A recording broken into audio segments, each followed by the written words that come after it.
flaps. Hey guys, welcome back to another episode of Arcane Adventures in Andromedus here. I'm your DM Carrig, and I will introduce you to my cast later on. Now, before we get into it, guys, there's a big bit to announce today. We have a sponsor, which is awesome. If you see below on the monitor, we're sponsored by Hidden Folk of the Feywild, which is a campaign on Kickstarter by our good friend Neil, friend of the channel, who has also DM'd a game of his Fey game as well here. So, as I said, tonight's episode is sponsored by Hidden Folk of the Feywild, a new creation by Brambleheart Games, who are the minds behind Fey Earth. Hidden Folk of the Feywild is a labour of love spanning 10 years and is filled with obscure Fey and magical creatures from European folklore. It's the perfect supplement for a 5e game if you want to explore the Feywild, or just add some more magic and mystery to your world. Follow the link in Twitch chat to be notified when the Kickstarter goes live. So there'll be a few links to that popping up throughout the night periodically. It'll also, I assume, be up in our promo channel in our Discord at some point as well. As, you know, just keep an eye on our socials. We'll be sharing it probably. So, as well as that, our Patreon is also live. You can head over there by clicking the link in chat. Depending on the tier you choose, you'll receive original monsters, magic items, and maps by Kate from It's a Map here to use in your games each month. There'll also be the opportunity to get early access to a podcast, discounts on select items at Drive-Thru-RPG, shoutouts on stream, bonus content, as well as discounts on commissions from It's a Map and Zorp's Art, who did a lot of the kind of like filigree and icon for our Patreon there. So it's a great offer. We've also added $1 to tier for those folks that would like to show their support, but just don't have the funds to stretch to the higher tiers. As well as that, you can also give it a follow and get a free original monster and magic item for your trouble. There's also a few maps that have been throwing up there as well. I believe Dave throws up a lot of the one-shot maps he uses in the Saffron setting there, so there's some cool stuff. As well as that, our first Call of Cthulhu podcast, No Silver Linings, which is set in 1919 in Tipperary by Mark Corrigan, is available in its entirety on Patreon and podcast platforms. Following that as well, his Mark's D&D campaign, The Violent Madness, is currently going up bi-weekly. I believe up to episode 6 is available on streaming platforms, with episode 7 now live on Patreon. Potentially could be episode 7 on streaming platforms and episode 8 on Patreon. Apologies if I'm wrong on that. Rebirth of the Graven King returns on Thursday, and the party are closing in on Shazastar's private chambers and laboratory. But they are starting to realize that this entity's inner sanctum will likely be far more dangerous than anything we faced thus far. I think it'll be fine. Paddy, Kira, what do you guys think? No. Mash it. Easy peasy. You got it. Oh, episode 8 is on Patreon tomorrow. That's why I was getting mixed up. You know, I think Shazastar, piece of cake. You have a kick-ass paladin that is definitely on your side. Yeah. Yeah. Well, sure. as far as I know, anyways, the DM may have other plans. I actually 100% do not know in that regard. Will be just as surprised as you are if anything happens. Following that, Dave is also back again with episode 5 of his Saffron trilogy. And yeah, we know that doesn't sound right at all. But look, when Dave makes a one-shot, it usually spans into a 3-shot. So honestly, 5 episodes of a trilogy, actually less than we expected. With the war heating up and King Gregor, the King's armies beaten back from the Vertex Crooks, the elven forces of Calaril now hold the pass between the mountains. The Kingsman Valder, has hired a brave band of adventurers to uncover an artifact in the swamps in the murky southwest of Saffron. As the party battle a powerful undead guardian named Varathos the Destroyer, also fuck that guy, he hurts. Deep beneath the troll-infested rotting moors, things are not going well. A change in tactics is essential if they are to survive. I think that's Dave hinting us to run away, personally. But I don't know how much Ned is going to agree with that. And the new guys that just got dropped in, realistically, just don't have a chance. Definitely check that out, though. I believe Paddy here is playing Lester Spook, who is about to potentially pass into the next realm. No. He won't be passing anywhere. Lester's a couple of tricks up his sleeve. Don't you worry about that. Well, we'll see. I'll play... almost as good as Force Cage. Dave's listening. I play Caden Morden, no relation to Morden Kanan, in that game, and he is currently trying his best to stay alive so that he can report back to the page, but I really don't know if that's going to work. Potentially have to go to my backup character, potentially, if I want to do some damage. But I don't know. Is it worth it? We'll see. Following that on the Tuesday, I believe we don't have anything in our Sunday slot at the moment, but we are working on something very exciting. We've had a session 0 for, and we're going to have another session 0 for soon. So definitely stick tuned for the Sunday slot. There's some great, awesome stuff coming up down the road.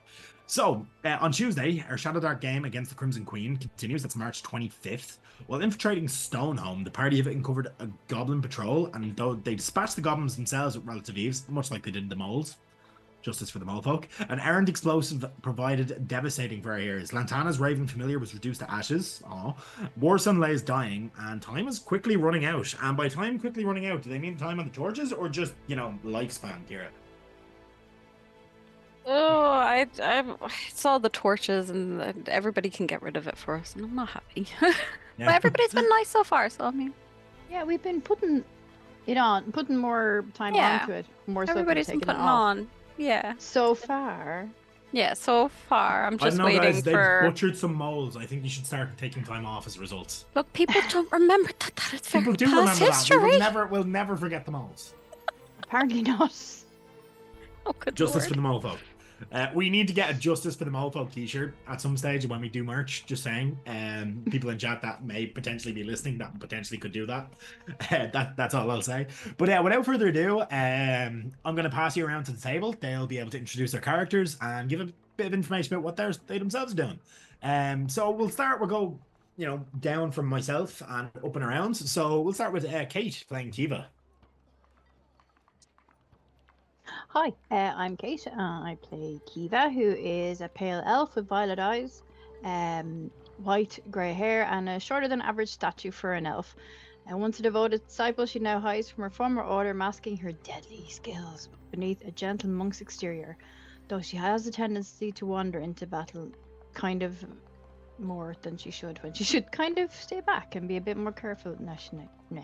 You beat the shit out of most things I throw at you. It's fine. Fingers crossed. Yeah, you guys haven't really struggled too much yet, I feel, except for Kian, who I believe is not next. I don't know who's next in the order. My thing is gone. Yeah, no, Kian is next. I'm playing Arthur. My name's Kian Scully. I'm playing Arcane. The definitely just rogue, nothing else spooky about him. Who definitely doesn't have a stupid accent that he's definitely not putting on. But yeah. Sounds about right for, Arthur. Yeah. Who's definitely Arthur. I don't know if that even is his name at this point. Following up, we have Freya here playing Alara. Hello, everybody. Yes, I am playing Lara Duskwood. She is one of my personalities on the Emerald Collective. She's my divine soul sorcerer. She was blessed by celestial power, yet burdened by noble secrets. She walks a line between destiny and deception.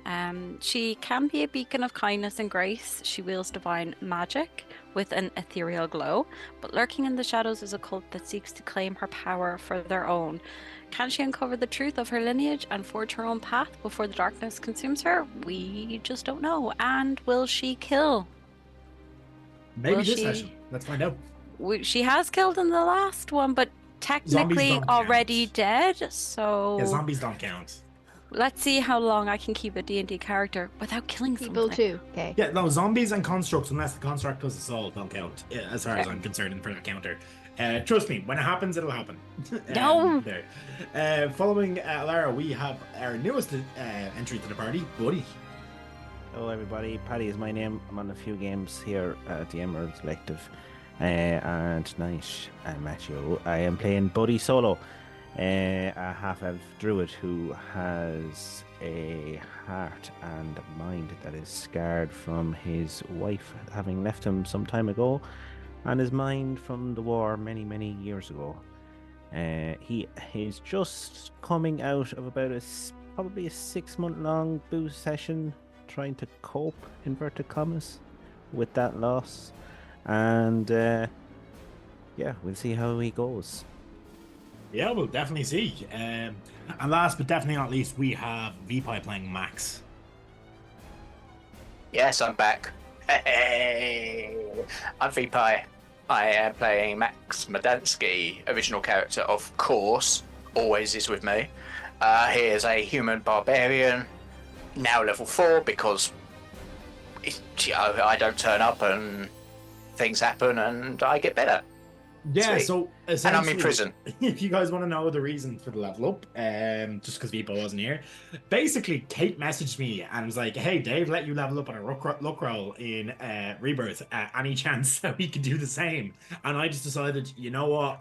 I'm just gonna level these up anyways because I had things I wanted to subject people in the party to, and to do that, I needed them to be able to take a bit more of a punch. Otherwise, it just wouldn't be fair. So yeah, without much more kind of shiting on, I suppose, from a lot of us, let's play some D&D. Last we left off, our party had just taken on a mini dungeon of sorts. It wasn't really a big one, down the bottom of the well in Sun's Grace, in which they fought a number of undead. Now, upon further investigation, they encountered Morzin, who is presumably an necromancer.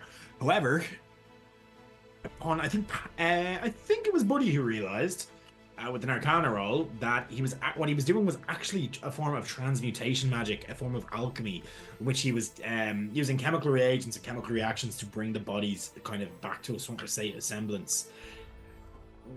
Through this, it seemed that he was trying to perfect the ability to potentially bring back his dead wife. Now, for those who are a fan of the anime series Full Metal Alchemist, you might see where I'm going with this here. He decided to try transmute his wife's body to try, restore a soul and recreate a body. And that's not allowed within the laws of magic. That is actually,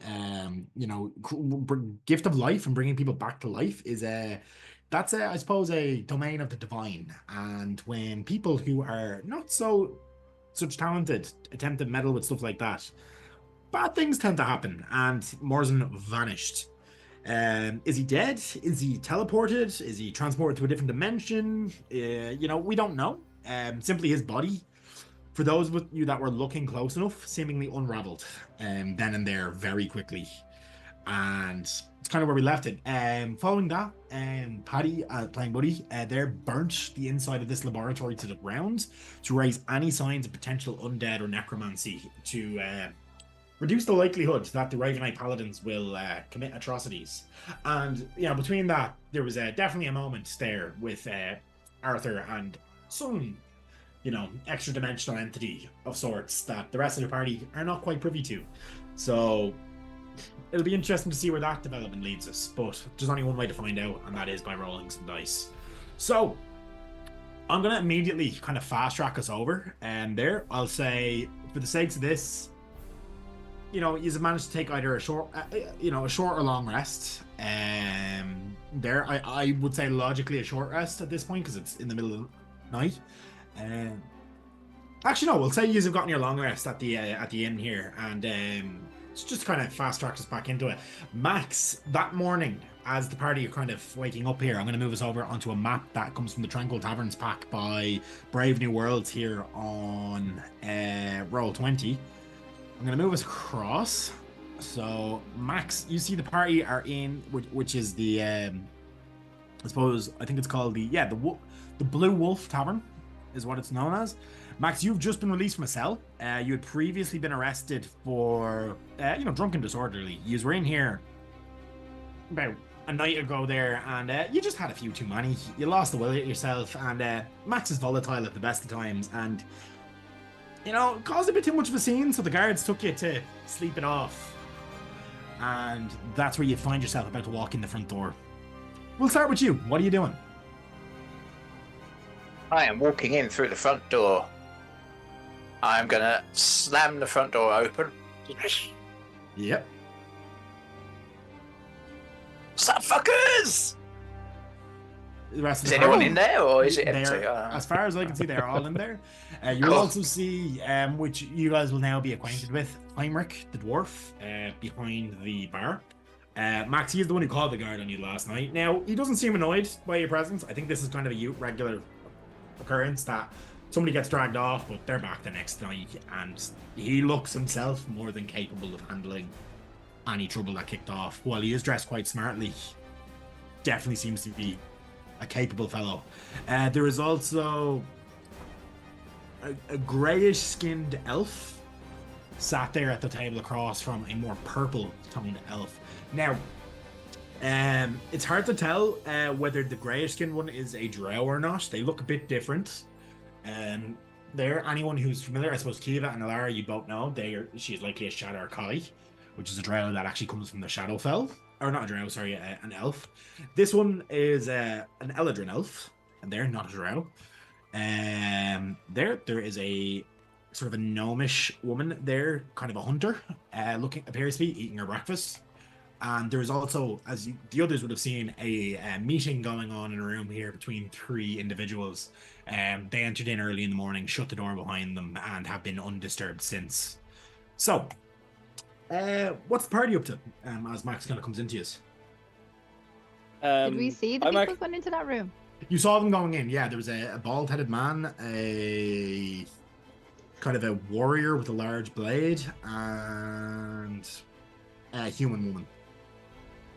Sorry, no. A bald-headed man, a girl with quite short-cropped hair, and like long dangling earrings, and another woman with big round circular glasses and long frizzy curly hair.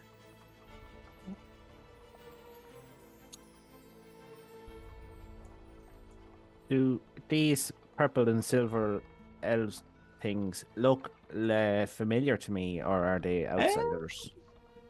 Give me a history check. Are they blow-ins, as one of the carrier girls in my class would call them? Potentially. 8. 8. You recognize the more blue-skinned of the elves, which is the Eladrin. She is one of the local apothecaries. Her name is Enya Nightstalker. Enya, Nightstalker. Okay. And then you don't really recognize the silver-skinned red-eyed elf. You've seen her around town in the last number of weeks, but not had any interactions. Okay. I will say, actually, I suppose no, I won't say. I was going to say it potentially outlasts like timeline of the cult that you know of, but you also don't really know how long that's been going on in the background either, so it's not really a pertinent piece of information. No, buddy, you'd be aware that you're actually not sure how long things have been ticking over. Yeah. I'll if I see Max coming in, I'll just give him a one-handed wave, and I'll go up to the barman here, and I'll order. Has everyone got breakfast? I'll just call. I would assume you have. Yeah, I was going to say we'll probably get Max some breakfast then, maybe some water and some tea, and just just keep him quiet. I would say, yeah, Max, you're probably pretty hungry. Coffee and something deep fried will be fine. Yes. It's on the way, Max. Good food in here. Better be. I'm fucking starving. Did you sleep okay? No. No. All they The had was prison cell sand. not comfortable. No. It's downright atrocious. I'm gonna give him 1 star on Andromeda Yelp. Andromeda, yes. You know, I know the guy who runs that. Honestly, very big prick. And What, the prison or Andromeda Yelp? Oh, Andromeda. Like, the fact that only comes out once a month and you have to pay a subscription. Ugh, disgusting. Fucking rip off. Absolutely. It is a monthly newsletter, to be fair, so you know. Yeah. Your own fault if you sign up to it. You were given the option to unsubscribe at any point. You just need your reminders. But you have to go to their head office to unsubscribe. Ugh. That is in Wyvern Dove, so you know, not exactly easy if you're out in the sticks. Yet they'll always get your gold. They will. Somehow, magically. Perks of a high magic society. Taxation sometimes happens without you even realizing. Have we been to talk to the guards about the well business? That's up to you guys. Would you have? They were the ones that asked us to go down, weren't they? Or did they? See, I feel like Arthur went from there to here. Yeah. Like, if you want to do that in the morning, that's easily enough to be done. They can do that next. I'd say you were probably fairly tired afterwards. It was a long day. You had just fought a bunch of exploding, an exploding tiefling and a bunch of creatures of sorts. Yeah, poor Alara's still not okay with all these things. No, it's Okay, not Lara, they were She's- already dead. But they moved. It was like they were alive, and she's like sitting there with shaking with the tea. She's like, it just doesn't make sense. No, okay. Yeah. So if I got like I don't know, if I got a little mannequin and I got him to swing at you, would you feel bad for hitting the mannequin? Well, no, but it No, was so being just operated because by someone. Just because said mannequin is made out of, rotting flesh and was once a person, does not mean you should feel bad about it. Or, just stop caring about this whole morality and not killing people thing. Buddy slams down his drink and he says, "You've been not killing people on purpose." What? Why would I kill people? Like, there's always another option. Like, you don't have to always with the violence. I disagree. Violence is not noticed. always the I've op- noticed yeah. everybody disagrees with me, but that's okay. What is that saying? Violence is not always the answer? That is But true. it is always the question. Depends the question. Sometimes it is the question. And the answer is depending on the fists. circumstances. I will sometimes say it is this, though. difficult. We need to be a bit more careful when we're going into places like that. I think we were all a bit gung ho and we were a bit loud. I think maybe we've been a bit more quiet. Let's would be have more been a good idea. tactical and see if we can get our answers without the killing of the people and be more sneaky. I'm okay with this. Well, yeah, I we agree. can sneak in and hold a dagger to their neck and make them tell us without having to kill them and then not getting the information. But being that's a quiet good is point, so Alara. boring. Not what I said, but I mean, okay. Being I would quiet is say, boring. Why don't you just go ahead and do it? Kill. What's your We guys' heard passive that. perceptions? We're hurting Carrick's head by the looks of it. No, 16. you're not. 16. It's just like you're having this. Yeah, so buddy, you 13. know. I think 20. 11. Keith will also definitely know. I was gonna say, everyone in the tavern are they're trying not to look like they're listening, and they're listening in. They can listen Right. in. We just saved their time from zombies. Yeah. Anyways, Well, I will give them well, daggers to stop staring. It is rude to stare, and it is drink rude should How be many on daggers? that. How many daggers do you have to give? Oh wait, like She's just staring at them all. It's just be like, that look that you get, like, don't be Yeah. rude and eavesdrop. Keep to yourselves. It's your own conversation. Don't be so rude. is this gnome local? the gnome is very local. She's her name is Juliet Featherfoot. She is a local huntress. She works with the Hunters Guild in the valley. So quite often be out in. Actually, you'd be aware of Garsh. Garsh was the hunter in Novus. You'd know him actually fairly well, probably, buddy. He was one of the ones that fell to the cult. So she'd work in a similar capacity as him, like as in like going out, occasionally dealing with like minor monsters in the woods and clearing up hunting routes. Okay, no, just good to know who's local and who's not. Yeah.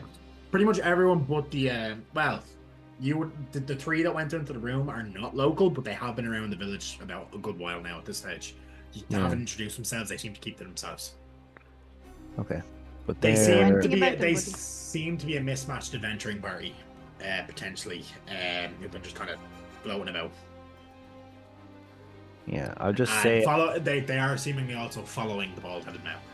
Okay, I'll turn to my right while still sitting on the chair, and turn to my left, and both times I'll just wink at the two ladies, the Eladrin and the gnome, and I'll say, it's best to keep local matters local.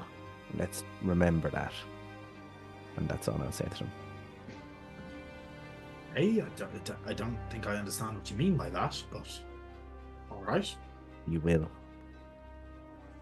Roll intimidation with advantage, Oh yeah, okay. or persuasion if you prefer. But I feel like you will is very much an intimidating kind of phrase. I will give intimidation. They're both the same. Let's see what happens. A 4. I suppose the dried in muck and puke from the 6 months gone past isn't really... Yeah, like they've heard what you said. They're kind of like, right, random homeless dude is talking shit in the pub. Okay. Fair enough. Well, not random homeless dude, local homeless dude. Is Buddy homeless? I suppose. Technically, I suppose he is now. I mean, his place. Well, he did burn down his own house, so. Yeah, he did. So yeah, I mean, you've probably been staying in this tavern for quite a while. So yeah. How are they okay with that? Semi-nomadic, anyways. So. Yeah. Probably, but like as much as Buddy is a bit of a wrong one at the moment, he has done a lot of good for the valley and the people. So I think there is a bit of grace and leeway given to him. Thank God for that. I will say, as Buddy, as you're kind of turning around, you do see the door kind of creak open there, and let's see, the bald-headed male kind of sticks his head out, checks the surroundings, and kind of makes his way to the bar and sits at the stool. He speaks in very hushed tones. I'll say even with a 20 passive, you don't actually hear him as he kind of whispers something to the bartender there briefly. Now, as he does that, can I get you all to make wisdom saving throws, please? I was gonna say if I could walk up really quickly to order some more tea, but I couldn't do this. Wisdom. DC is 18.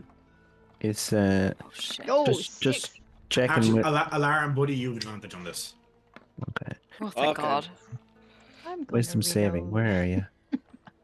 Roll 20. Thank God I didn't have disadvantage. 21 for the second one. Oh, sorry, 18 was it? 18, yeah. Oh shit, I don't. Yeah, I failed. Yeah, I fell. A PS for a change. So, those of you who failed, nothing. You don't really notice anything happening. Alara and Buddy, you both immediately know what's going on here. So, you felt a brief probing of your thoughts. Alara, this is very familiar to yourself. This is something you have kind of practiced in, the blocking to a degree. And Buddy, you've been on the receiving end of this after long arguments with your wife in the past. Can I try to block him out of the thoughts trying to can. get in? You would know yourself the best way to do so is to focus on a singular thought. Okay. So you've caught what he's doing. You probably got a few glimpses, but you've managed to kind of stop this before it progresses. Same as yourself. Actually, Buddy, what did you get? 14. 14. Oh, no, you failed. But you do realize what's happening. Okay. Just as you're kind of trying to you're trying to throw up that mental shield yourself that you've kind of dealt in the past. You're as I said, your receiving end on this. It's usually been from the missus, and she was skilled with this talent, but which is different. When it's somebody you can kind of easier trick. But just as you feel like that, you just feel like this almost driving arrow of thought just pierce through the barrier, and you feel recent memories of the last day be kind of a day or so being skimmed through. Potentially he overheard what you're talking about and is seemingly skimming for information regarding that. I'll try to distract him when I'll just sashay up to the bar to get some more tea and toast and more pastries, and she'll just turn to him. The way that look, they know what they're doing. Yep. But she'll just introduce herself and just be like, "Hi, I'm Laura. Nice to meet you." You make a persuasion or charisma check, please. Oh dear. You should be good at that. You're a sorcerer. And I will. And when depending on the result of this, I might need you all to roll again. Okay. Charisma or persuasion. Performance as well. I'll accept. I'm trying to see which one would work better. Let's try.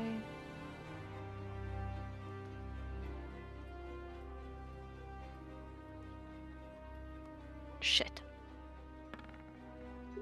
It's a 13. Can I get you all to roll again? No. Oh. Alara, you're fine. You don't have to. But Buddy, I will say roll with advantage again. The rest of you still roll a flat roll. Yo, natural 20. Yep. 24. It's 11. Yeah, I would say Max and Arthur, because of how low you've rolled so far, you've no real idea of what's happening. Kiva, you As usual. kind of at first you kind of didn't realize this, but then you found yourself feeling this strange sensation of deja vu as memories started to pop up in your own head, and you're like, well, I'm not thinking about that. And kind of using your monk training, you managed to center your thoughts, and you feel like something was wrong. You've heard of this. Some people, the term used is mind breakers, and they're common. Well, they're not common, but they're as a result of a lot of the I suppose ambient magic in Andromedus, there people do tend to develop strange abilities, and one of the more common of these is the ability to kind of reach out with their thoughts and almost access other people's way of thinking, kind of like casting the detect thought spell, but without expending a spell slot or the likes. It requires immense concentration and quite a high level of skill to successfully get into somebody else's head. The ability to kind of communicate telepathically in itself isn't super difficult, and it isn't super unrare, but those that can actually kind of access and sift through your thoughts as if just by thinking are usually very, very skilled in whatever fields they're from, whether they're like mages or, warriors of sorts that are, in the service of kings and so on or so forth. There are a few, and it's considered a very useful skill to have. There would have been one or two in the monastery that were capable of this. Carrick, if Buddy realizes what's happening, you do know with that nat 20, you know exactly what happens, Yeah. and I will say with the nat 20, I was about to get onto that next. In an attempt to help the others, if he's aware of what's happening, he will just say to Max and the other, he said, "Hey guys, how does this tavern rate with other taverns you've been in to try and get them thinking about something that's irrelevant?" Say, if that's the case, Max and Arthur, you can roll again. Perfect. Buddy, with that nat 20, you can, I will say, with your own thoughts, you can now shift the narrative and show him what you want him to see. Oh yeah, I'll show Can I him. try and do something similar? I didn't get a nat 20, but can I try? I'm only allowing it with Buddy because it's a natural 20. Yeah, no worries. Yeah. Yeah. I will say the DC has come down because of the distraction, so Arthur, in this case, you pass. Yeah. Max, you're just yeah, Max, he now knows. You don't know this, but for the sake of chat, he now knows the entire, everything you did in that cell last night. And Kiva, you notice a slight perturbed look on his face. Not Kiva, Kiva, you notice too, your 20 perception, and so does Alara. Alara, as you're speaking, he'll kind of turn to you and he's like, "Oh yes, can I help you?" Oh, I'm just new to the area, so I was just introducing As are myself. we, to a degree. We've been here a matter of months, maybe. We're investigating the local area. You're investigating the area. Yes, Are you? I'm researching the mana plague that is in the area of Workman's Hollow and Vandarian's Folly. You guys, well, Buddy, you can overhear this stage. You know exactly what he's talking about. There's an area. I'll actually move over to the map of the valley briefly to show you. It's gone. Here we are, I think. Yep. So just to show here, there's an area up north here which is called Workman's Hollows. Now, you guys know that that seems to be a center of cult activity, but I'm going to kind of draw on the map. Well, not draw, I'm going to use the measure tool to show on the map. Kind of centering from a tower that's in the kind of the nearby area. An area of about this size is affected by what is known as the mana plague, in which spellcasters are known to kind of feel like their energy is being drained. They feel weaker. Magic seems to react unpredictably within it. Buddy, you know the lore of this. During that war that you fought in, there was a wizard's tower that the top of exploded. There he was trying to potentially, Vandarian himself, the wizard, was trying to do something to bring an end to the conflict in the valley, and let's just say things haven't been right since. Nobody knows exactly what happened to him. He vanished that night. No body was ever found, and the top 3 floors of the tower were completely ruined.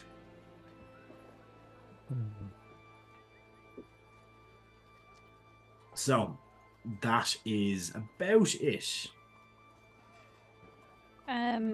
She'd be very interested. She'd be like, I'm so sorry you didn't say your name. Yes, I didn't. Oh, the mysterious kind. How mysterious! Oh my goodness. I think you may know as well as I do names of power. Some do, yes, but I believe in honesty and talking to people and, you know. All you men with your secrets. Ugh.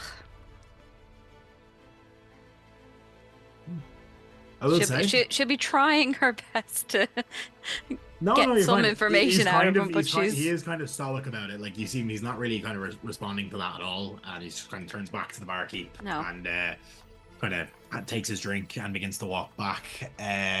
I'll walk back to the table and just kind of like mutter under my breath, being like, "Can I get an insight check from you, please, while he's such doing a that?" rude man. Insight. I'll move us back over to the map as well, actually. Sorry. 22. Yeah, he's hiding something. Of course he is. And, yeah, you don't she'll get wonder. what, but there's a distinct reason that he didn't seem to not want to introduce himself. She'll walk straight back to the table. She'll sit beside Buddy there and just be like, "Do you know that man?"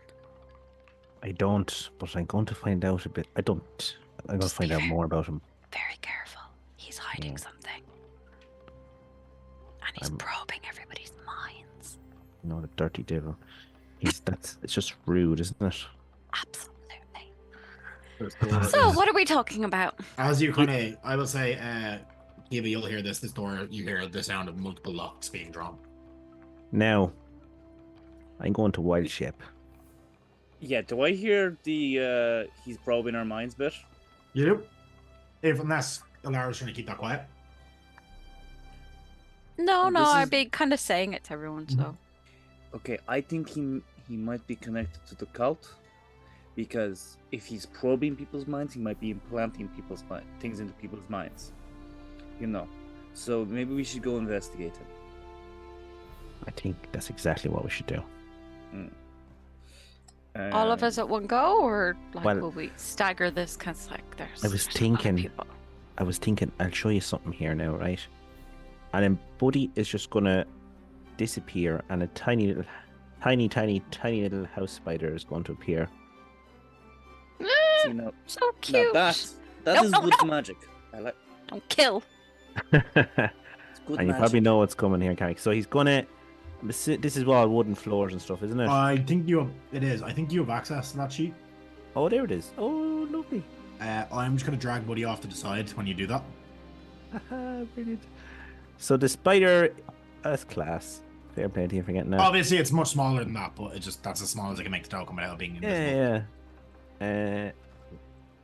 Is coming up okay on the screen for people, is it? So he'll... Just a quick question, sorry, beforehand, just from me. I know Buddy could kind of sense that he was probing into minds too. If he needs our help, how can he speak to us while he's in spider form through our minds? Buddy doesn't have that ability. Shoot. Okay, thank you. That's part of the fun. So he's aware, same way you don't have the ability to necessarily do it yourself. You know people that do, and you've encountered it, and you've been kind of taught to defend against it, but it's not something you've gotten the grips of yourself. Up to you whether Alara has actually tried to or is interested in learning to, but no, I was just curious for me. Yeah, no. As far as you know, anyways, Buddy does not have that ability. So what I will do is I'm gonna try and crawl between the floorboards, along the floorboards in them, if you know what I mean. Yeah. And then try and find some way either through the wall or gap in the door, just casually. And all the time I'm just thinking of, I'm hungry for flies in an attempt to counteract any Actually, sort of I'm mine. just gonna token. add the EC account to have access to that token because they should. Just so you can see Kate. Give me 1 sec here.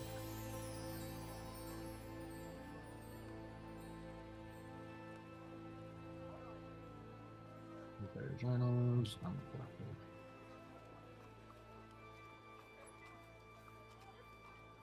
Should have vision now through for the stream as well through the spider.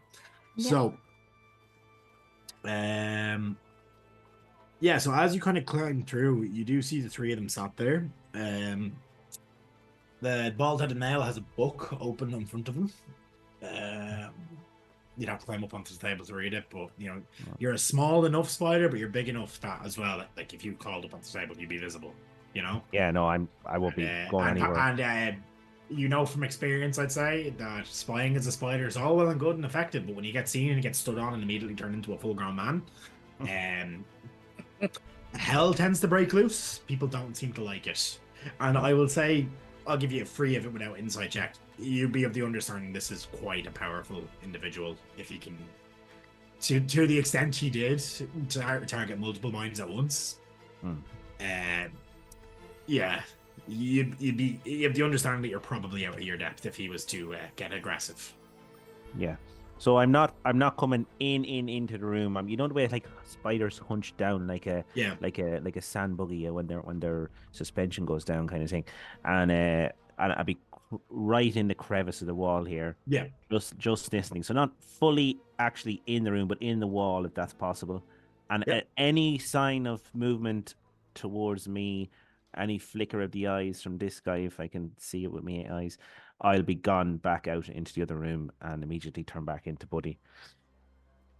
Yeah, so I will say from the people on the outside first, nobody seems to react to this. They're aware Buddy's a druid. They know it. They've seen him do things. Essentially, what these three seem to be talking about is the tower. So there's a hushed discussion where he's kind of like,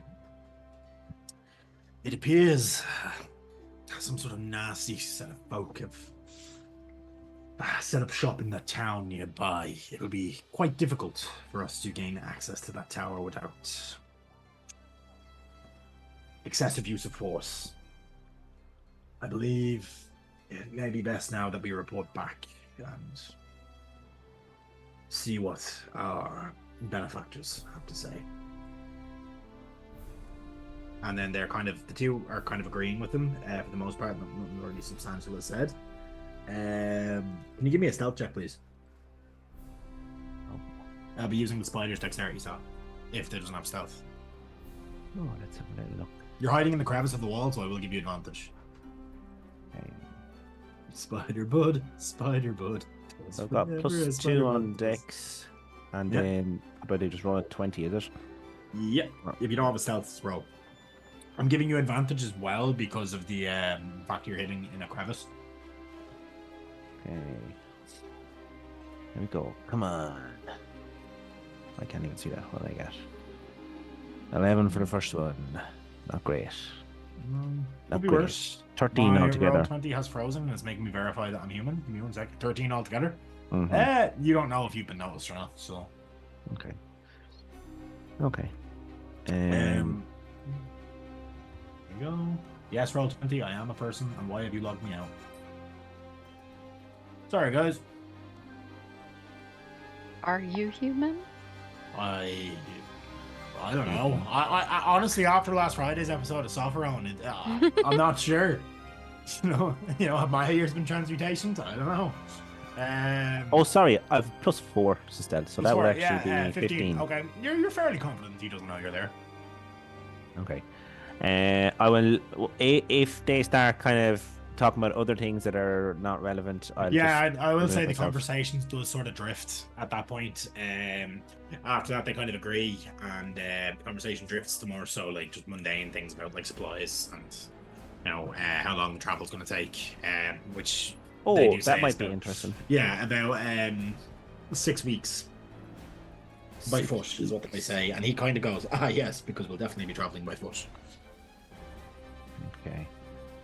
Okay, and that 6 weeks travel is to their benefactor to report back, or to Down the tower? from the contacts you'd be assuming. The tower, you'd know yourself, is about a week's journey from here. Okay, that's fair enough. If that's all I'm getting, I'll remove myself then from the Yeah, kind of all you get. room if I for some reason can. No, you did the wall, so the door is still locked. So I just dragged you out, so you're out here now, All right, and then I'll go back to buddy. the chair and turn back into Buddy now. We'll drag you over and blip and blip. And I'll look at the guys and I'll just give them a wink. Yeah. It's kind of all that really happens for the next while. Rest of the morning goes out without a hitch. Eventually, you don't see them leave that room at any point. There as long as you're here. Eventually, it kind of, I'd say it's about. Do any of you have the keen mind feat? I don't think any of you do. But again, you'd assume there's no real clocks in here, but it's about maybe 9 when you had this discussion on Max rolled in. It's now probably getting to about 11. You know, if you're going to get on with the day, now would probably be the best time to go communicate with the guards. You know yourself that it tends to be quieter around this time. What do you any later and start pick up with the odd, you know, disputes over whose sheep went into this field and blah blah blah blah blah. So I'll really ask the guys. I'll say, we'll go for a walk and we'll have a chat in the way. It's probably best we get chatting to the guards before things start kicking off. Guards are to be rang. Sounds good. Yeah, so I don't have a map for the this yet, so you kind of get out into the town, main of the town. That's, you know, decent hustle. You do see a number of tents have started to be set up outside the perimeter of the town, and there are people in the process of raising fences around them. So you believe that the quarantine zone has already been started to be built. The first of the refugees have arrived. You're kind of on your way to the guards. Kind of hush. Not hush. It's kind of like a watchtower-ish thing. It's like a flat-roofed building with like a balcony on it that they can kind of walk around on. When you do hear a bit of commotion in the coming from the kind of area, the eastern gate. It is like a wooden walled settlement. So coming from that, you do hear gasps and a shriek of sort. Oh. And that's Well, that ain't right. Definitely No. not. Absolutely not. Should we wander over? yeah. You kind of make it over there. I'll be making my way straight over there. Yeah. Yeah, as you kind of make your way over, you do see collapsed in the middle of a crowd of people is a hunter that you know very well, buddy, as Elthar, who is an elven hunter. He is kind of one of the main providers of meat for the village. When it comes to the butcher, like other than the actual like farm stock, any like venison or anything like that, there, you know, rabbit, anything like that tends to come from him. He's kind of the best of it. You see from his forearm down is missing, and there's just blood. And he's tried to kind of tourniquet it with a belt, but it's kind of started to loosen, and he's bleeding. He's collapsed. Oh, I'll try. Can I use survival to try and fix that up with a Be in medicine. medicine? Oh, that's just good, yeah. So I'll probably like herbs and a belt or a piece of twine. Yep. 24. I'll give you managed to stop the bleeding. Lovely He is stuff. unconscious. Right. I'll slap him in the face just to make sure he is unconscious. Yeah, he twitches. He twitches and moves, but he's not like waking up. Oh God, where's all my heated stuff? It looks like he has lost a good bit of blood. Feel better. Can I think we may need. I think Yeah. we may need to cauterize the wound. Laura, do you want to burn it? So if you burn it, it stops bleeding and he doesn't die. So Paddy, I will say with that you did roll him over. There are a number of like spines almost sticking out of his back. Oh, okay. I've given him 5 healing there, anyways. That Yeah, makes no, sense. it seems to work. I'll just kind of get you to make. Can you make me a quick nature, or I'll even give survival check to see if you can identify what they're from.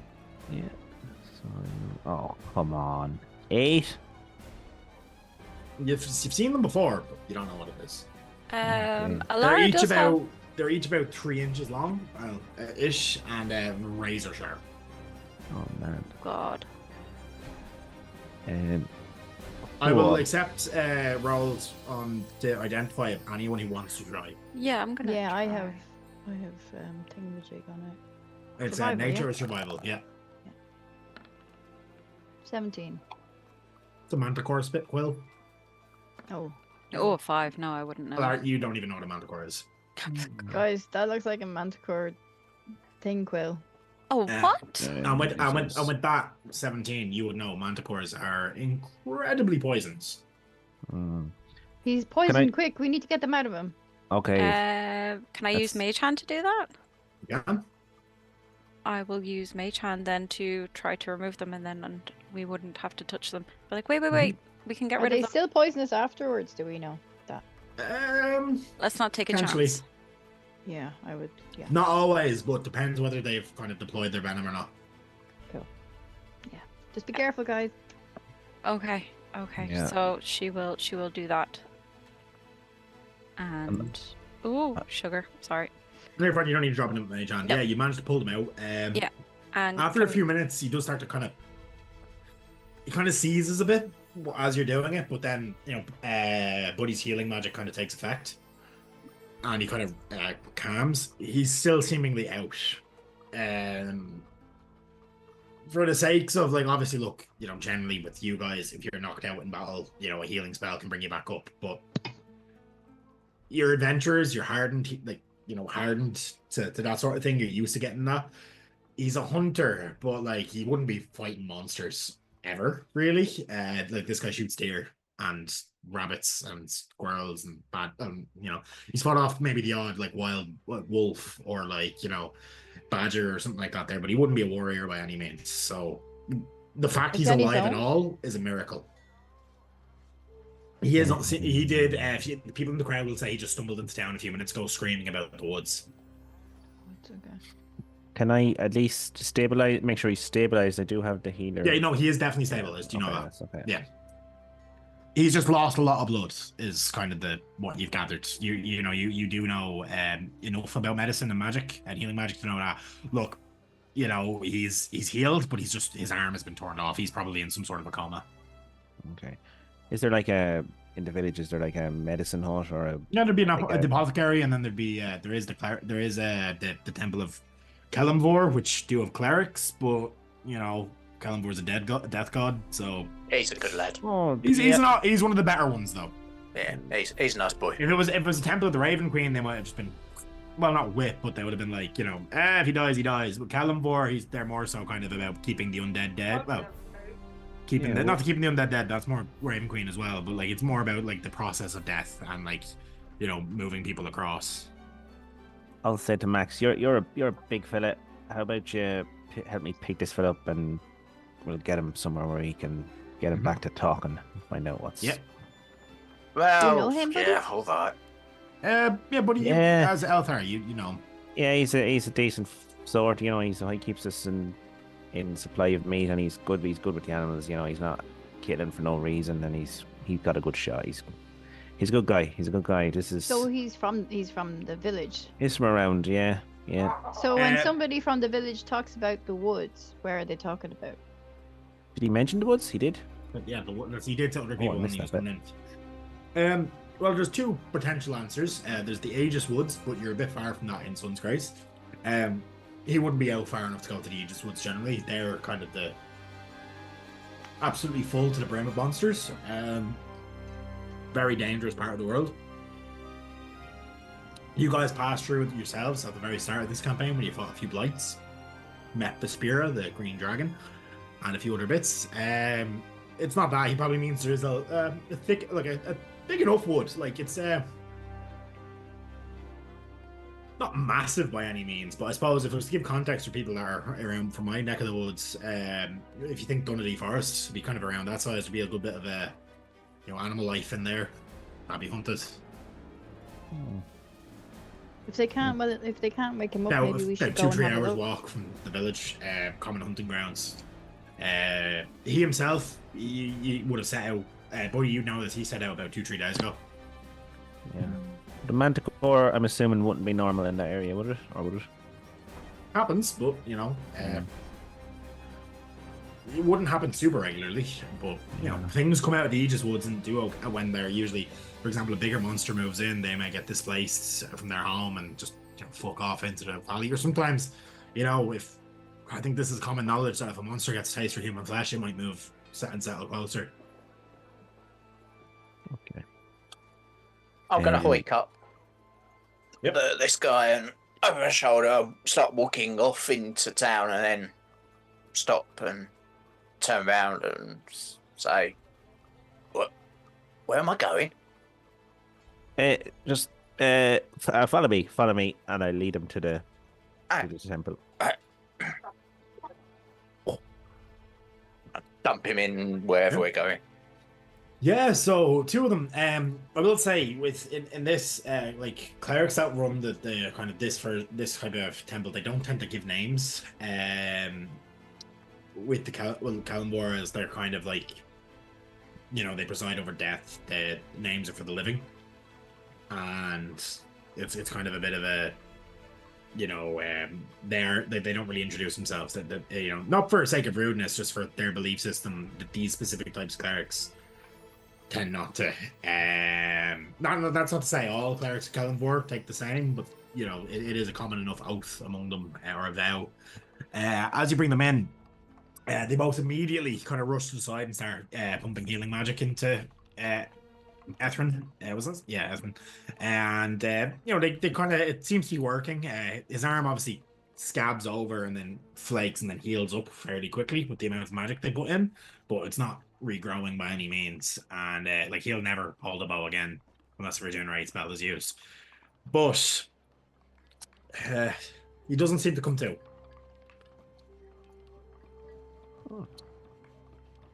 There are some things that, like, an injury like this, just shock can just cause somebody to retreat into themselves. Buddy, you've seen this on the battlefield before in your past. Somebody, blown up by a fireball or something like that, or a body part comes flying off. Buddy knows the cure for that.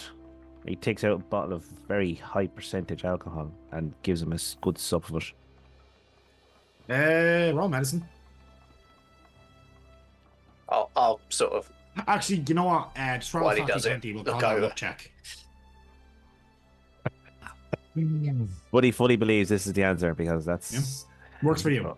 For fuck's sake, a 5. I said we'll luck check. We didn't specify, so odds or evens first of all, and we're gonna reroll. Oh, we'll go again. Evens is good. Evens is always evens. Good, right? Yeah. Right. Yeah, up to you. Yeah. Here we go. Bucket. 11. Odds. No, doesn't make them up. Okay. No, that usually works, and then Buddy takes a swig himself and offers one to Max. Make him bleed more, buddy. Take a nice swig. Both of you immediately get the lesser restoration spell cast on you by the cleric.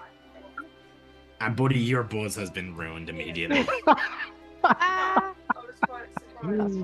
I'll struggle not to frown at the cleric because he's after doing his best to save somebody, but and then you just hear in an undertone voice, "That is not appropriate in these persons and these places." I apologize. I forget that these natural remedies are not always appreciated. It is fine, but this is a temple. Be respectful. I apologize, and he's genuinely sorry. And with that, he does gesture towards the door. I'll look in the bottle. What is this, water? No, you taste it. It burned. It burned on the way down, but like sparkling water. What are you doing? Fuck off. Are we outside? I'll offer to him as I'm outside the door. I'll offer him another swig if he wants it. I ain't touching that shit again. Yeah. So I suppose your lead is the woods. Obviously there is the refugee camp that has started to set up as well, if that's something you guys want to explore further, but it's entirely up to you. Could I ask a quick question just of Buddy? Just is the woods near where the people will be coming in, the refugees? Opposite side of town. Opposite side of town, alright. Yeah, so the refugees are coming from Novus, So they're passing up by they'd be passing up by the ridge that you guys crossed with the waterfall and the bridge. Okay, so it's not going to put them in danger if there is something there. Maybe we Yeah, should mention it to the guards then. yeah, they're definitely not in danger because you guys didn't do something. Not in danger from the manticores, but I meant. Oh, but you just left a bunch of kobolds. Yeah, well, you know, kobolds. Wait, why am I using the super voice and talking to you? Kobolds are kobolds, but commoner's a commoner. So Kobolds and interest, good. Maybe we should talk to the guards about what we've done and tell them about this. yeah, you do see yeah. Gavin and Jack and Joe are both the 3 guards you met earlier are all kind of in the town square. They're cleaning up. They're, like 2 of them are scrubbing the blood. Jack and Joe. They're kind of like I don't know. For those of you who've seen like Hot Fuzz, they're like, you know, the 2 like really like similar looking detectives. The Andes, yeah.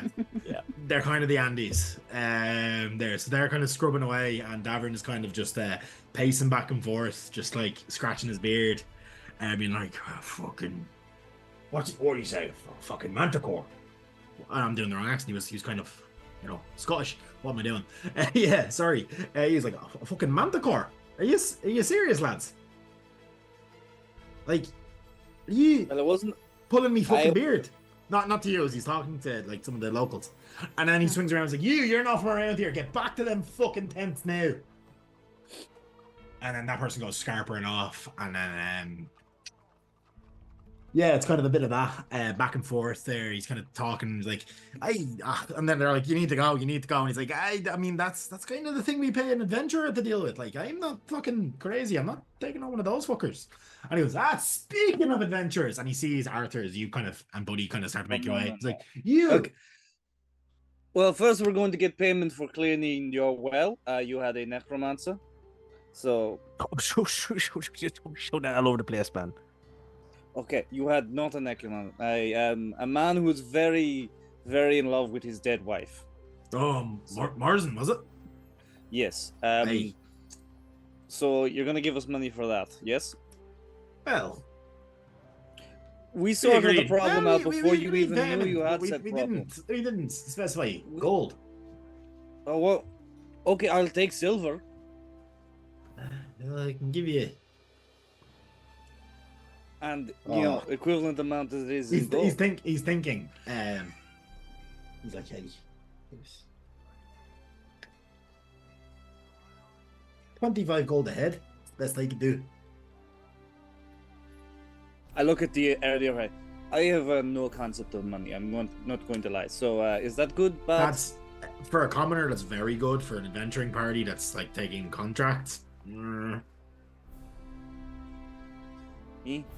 Head of This is for the something we've zombies? already done, so it's like free Like money. it's good. It is good pay for like if you got given 25 gold, that's like half a year's pay for like an average job, like a farmer.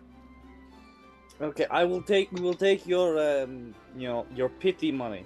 So you'll get what? So altogether, Can't remember how many zombies there 5, were. so it's 25, 50, 75, 100, 125 gold altogether, but divvied out evenly. Actually, max. You don't get any money. Yeah. I was like, you were in fucking jail. So, look, I was making number plates. you were, but that's not paid work. Fuck it, 25 ahead. I said, you know, just take it. I'm not doing the math. That's not my fault. It's not my fault. It was your fault. You fucking it's your got fault. pissed up and you threw a chair through a window. Did I? You did. Whose chair? I don't know. Fucking Heinrich's. Doesn't sound like it would be a problem. Heinrich can handle himself, so he didn't really seem to care. But like, Well, I don't see the issue then, do I? yeah, but you were drunk and disorderly. They were scared people. So Yeah, I did but my when job. am I not? Drag you in to clean you up. That's fair. Look, Right now, it's because 25 I've had ahead, that so it's sparkling water and that was horrible. 125 gold. You can divvy it up how you want. You want to Great. pay him? That's on you. I don't really give a shite, to be honest. And the manticore. Do you want us to deal with that as well? I can pay substantially more for. Great. Well, not in gold, but I have something. Might be. We did a bit of digging around in the kind of the evidence locker for some items of specific power. You know, you get the odd adventuring party there that, you know, they're fucking acting the bollocks, and, you know, they come through, they're doing stupid shite, you know, they get locked up, you know, they have belongings that were reported stolen, but nobody came to claim. I have a ring of sorts that kind of helps with all that, you know, and he's kind of gesturing to his head without saying anything and winking at Arthur. Oh, that might be useful.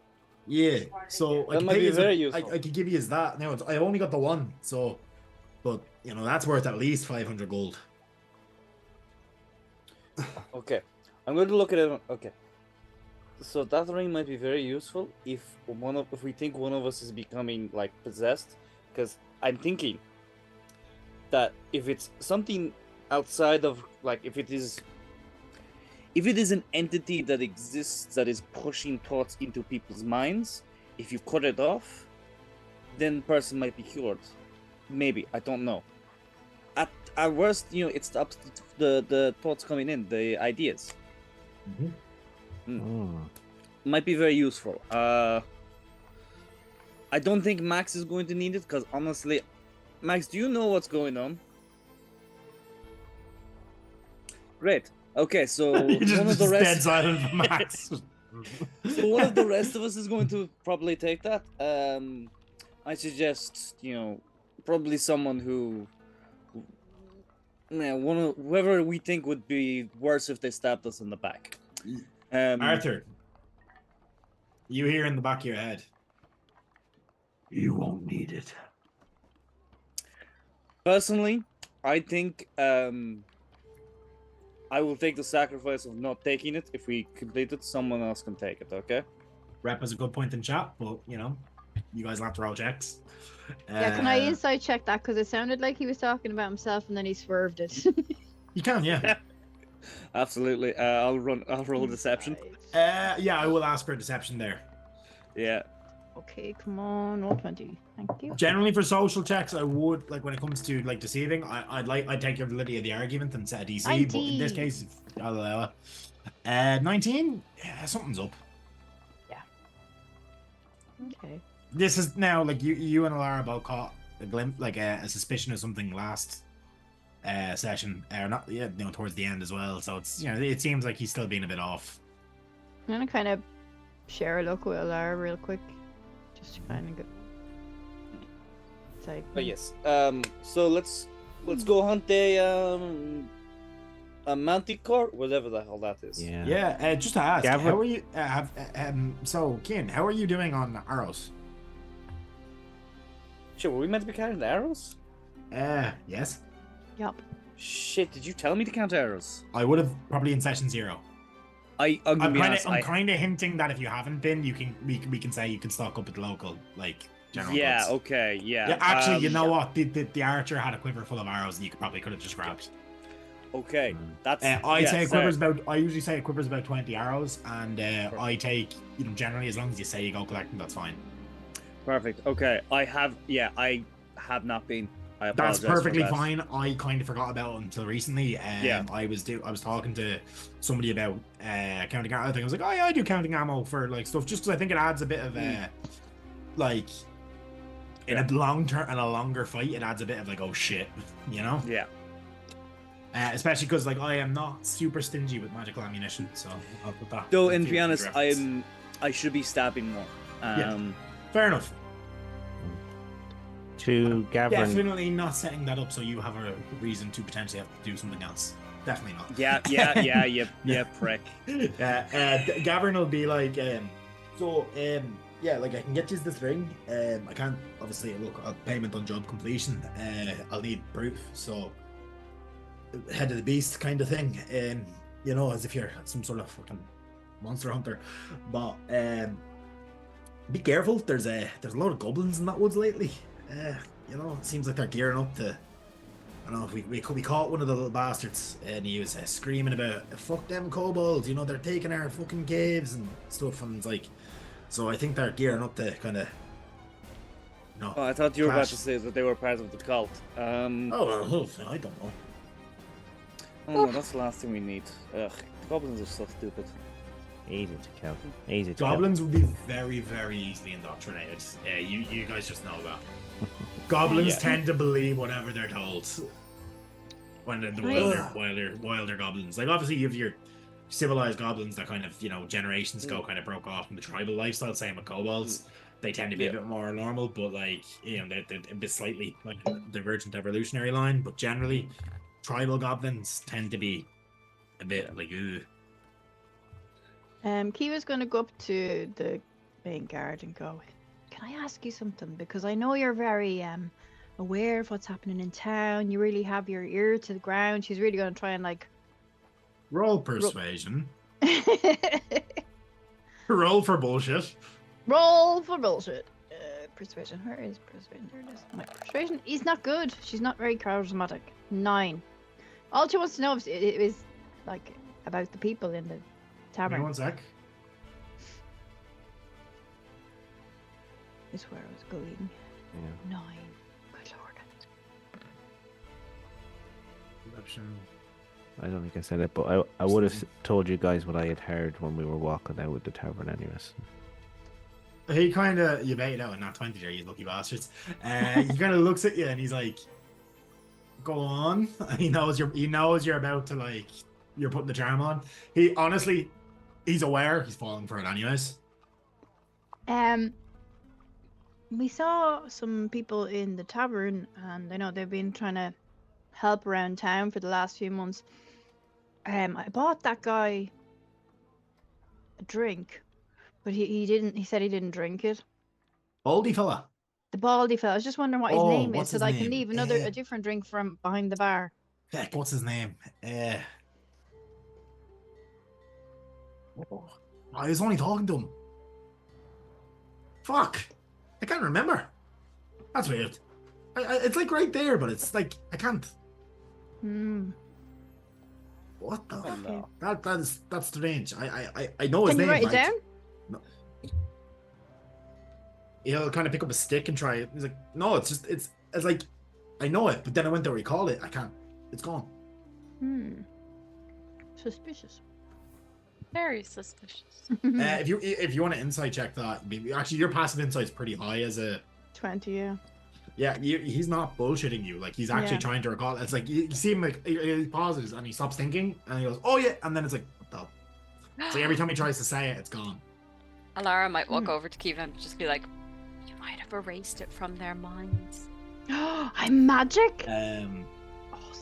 Alara, that sounds like a modified memory spell to you. She'll say that to them afterwards when we're walking away from the guards, and just be like, "I think that ball man's a tricky little man." A tricky little trickster. Yeah, I'm pretty sure he modified their memory so they wouldn't get his name, Wait. because he said to us that magic or names hold power. So I'm going to assume he was once again rude. Hmm. Wonder if we could actually. Maybe we should ask the guard if we can get a couple of horses, so we don't have to spend so long going to get the manticore. How dangerous but is I this will say- manticore, Kiva? Manticore's pretty dangerous. It's- I will say with the horses question, there wouldn't really be many available. There isn't a stable for purchasing horses is here. Like there's like, field horses and stuff, and like that's about it. Like a few people would have their own personal for like travel, but you wouldn't get many. Mostly Yeah. farmers. There's only workhorses around here. There's probably some They could people work. in. Sorry. Well, they You could. could maybe get a donkey to carry your shit, but that's about it. Okay, well, I How guess we thick Oh, is could. the Judah- forest? Oh yeah, I was gonna say. If the forest is too thick, we won't be able to use them anyway. That's true. It's fairly thick. It's an overgrown enough forest. It's old growth forest. Actually, Asher wouldn't know that, so he's not going to comment. He's No, like, Buddy would know that anyways. Yeah. This is like this forest is much older than the Aegis Woods.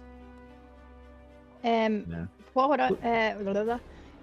I will use the time when we're walking away from the guards as well to just kind of tell the party everything I know about manticores. Like, Yeah. do I know anything about like Yeah, what kind of things hurt well, them? you got what, 17? You wouldn't know resistances and like vulnerabilities. You know that they can launch spines from their tail. Okay. You know, if you want to flash up the picture of a manticore for people. Yeah. They're And they're, we know they're poisonous. venomous. Yeah, poison. Yeah, the spines are nasty. We need shields or something. There is a blacksmith. They are I might. not the Pop prettiest down. animal. I'm not proficient with these things though. Yeah, let's go and find. Maybe we should go Oh and my see if goodness. Yeah, Oh, Yeah. that's ugly. it's not pleasant, all right. They're A face nasty hookers. and a You body ever and a faced tail. one Yeah, before? the face and body of a lion and wings of a dragon is what a manticore tends to be described as, with covered in spines.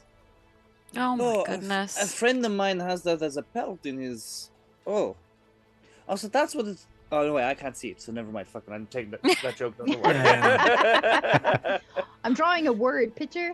Drawing a word Maybe picture, we yeah. should go to the blacksmith then and see if we can get some things we might need. Yeah, or at least some kind of protection, because if it is as you're describing it, we are not prepared. Yeah. But is there anywhere we could get like things that would help us if we got poisoned? Yeah, do you remember your one that was sitting, the purple one in the pub? Yeah, Oh, yeah. she sells. Yeah. Today will be the equivalent of a Sunday in this world, so it is closed. Do you know, do you know what? I've done favors for everyone around here. I'm You'd probably be able to confident, get some. Yeah. rightfully or wrongfully. I'll knock on her back door and of her house and see where. Yeah, added of our house, yeah. And see if she'll do us a favor. Yeah, I'll say, well, just to fast track this for expediency purposes, you're able to get a few like basic shields if you want to take them from the blacksmiths. Now, obviously, shields, if you're not proficient with shields, not going to give you an AC boost. So I don't think any of you really would be. Max No, would they would. have any like leathers or something, or Do you not have armor? You have armor. I know, but There'd be nothing. nothing there to help. There'd be nothing fancy. The Verthorn Valley is kind of, as I said, it's a backwood. A lot of the fancier stuff will be further inland. You might find some stuff in Greater Verthorn, which is the bigger town. But outside of that, you're not likely to find anything of heavy value, unless you somehow find a mastercraft, like Smith or something like that, or you might get a non-magical plus weapon. Would she happen? No, sorry. The apothecary Yep. lady would she have anything that could counteract the poisons from a She'd have some yes. herbs and stuff that would be able to counteract the poisoned condition. It wouldn't make you immune to poison damage. But like, if you took them off, you would, your disadvantage from being poisoned would go away for mechanical purposes. Oh yeah. Well, could I borrow or not borrow because I'm going to use them? Could I get the ingredients? It's not then? expensive. It's not expensive. It's like a gold. You have enough for the lot of you to take one mouthful to help. If there is a shield option somewhere, that would be You'd be able to use that. useful. Yeah, you can get a shield. You'd We'll have to use your all battle axe stand one-handed, behind but yeah, you can get a shield. Yeah, I can use that one-handed. Yeah, if you want to just drag a shield onto your sheet, you're fine. Yeah, cool. That'll probably run you about 5 gold for a decent amount. So, shield +3. No, And that's a legendary. No. You're no fun. It's Of course, that's going to be in this tiny little village. I mean, look, anything's possible, but not here. No, it's not that easy. What were you saying, buddy? it's a couple of days walk, is it? 2 or 3 days It's walk? a couple hours. Only a couple of hours. It'll be about late evening. By the time it'll start, with the time of year, it will be dark by the time you arrive. But Oh, can I the try forest it? is big enough that you could definitely set up a camp, probably sneakily enough with your druid. I'll give you with your druid and like nature, but you'd probably be able to find a safe place to rest. Could I, in terms of trying to arrive there earlier, could I try? And I'm just doing a lot of talking because I know Buddy's from the area, just for the other guys. can he just like rustle up an ass and cart or something to speed us up a little bit and getting there just before dark even? With all the stuff, with all the like refugees coming in and things being used to set up the fence, like things being towed and pulled, there probably isn't much available. Fair enough. Fair enough. If you'd asked at a different time, maybe you'd probably find somebody that'd be begrudgingly let you. But a lot of what's been like a lot of the village has been put to work. Like people that haven't been leaving to like kind of erecting this perimeter around where the refugee camp is being set up. Yeah, that makes sense. So there's a lot of people, like there's people out like chopping trees and pulling it back from where, like, not the forest but like nearby trees and stuff to like stake into the ground, kind of to extend the wall that's already around the village to kind of encompass the camp. Cool. That's fair. That's perfectly fine. Yeah, so it'll take you about 4 or 5 hours to get there. It's now midday. It'll be about 6 or 7, you know, by the time you get there. I say midday, like depending on how long fast you all be, like between 5 and 7 when you arrive. Okay. Maybe should we camp a little bit out from the forest then and wait till morning? There is a set of ruins outside the forest that'll make a good camp spot. You'd know, buddy. Yeah, I'll lead him right there. And Are these things nocturnal or daytime or? Depends. We don't know. Okay. Cool. It's one of those. They could be one or the other depending on their preference. Yeah, I was just saying if we could get like opportunity on them. When we, I was thinking like sleeping. As we're going along, should we like try and entice it in like with some meat and be ready to spring a surprise round on it, I suppose. So I'd be happy. I'm pretty. Buddy is kind of good experience with the wild and stuff, so he'd be happy. But you yourself have probably encountered a manticore. I will say, you didn't realize at the time with the checks and stuff. But now that Keith has explained, you yourself have probably seen manticores before. You may not have fought one, but you'd know that they are carnivorous. They probably be baitable fairly quickly. Yeah. They're not stupid by any means. They're less intelligent than like a human by a good amount, but they're not like stupid beasts. You get me? Yeah. So they've they can sense, like, they're same way like a wolf or a tiger could sense like, hey, what the fuck, something's not right. Yeah. But depends what you baited with. Like a regular cat, they just sense the evil. Yeah. Or are the evil, depending on the cat. Fair. Okay, well then we'll set up camp and then maybe whoever's going to hunt an animal to use as bait. Yeah, see if we can get its tracks or something and figure out where it is and then take it from there. Yeah, like you'll probably be able to find... And we'll keep an eye out for the goblins as well.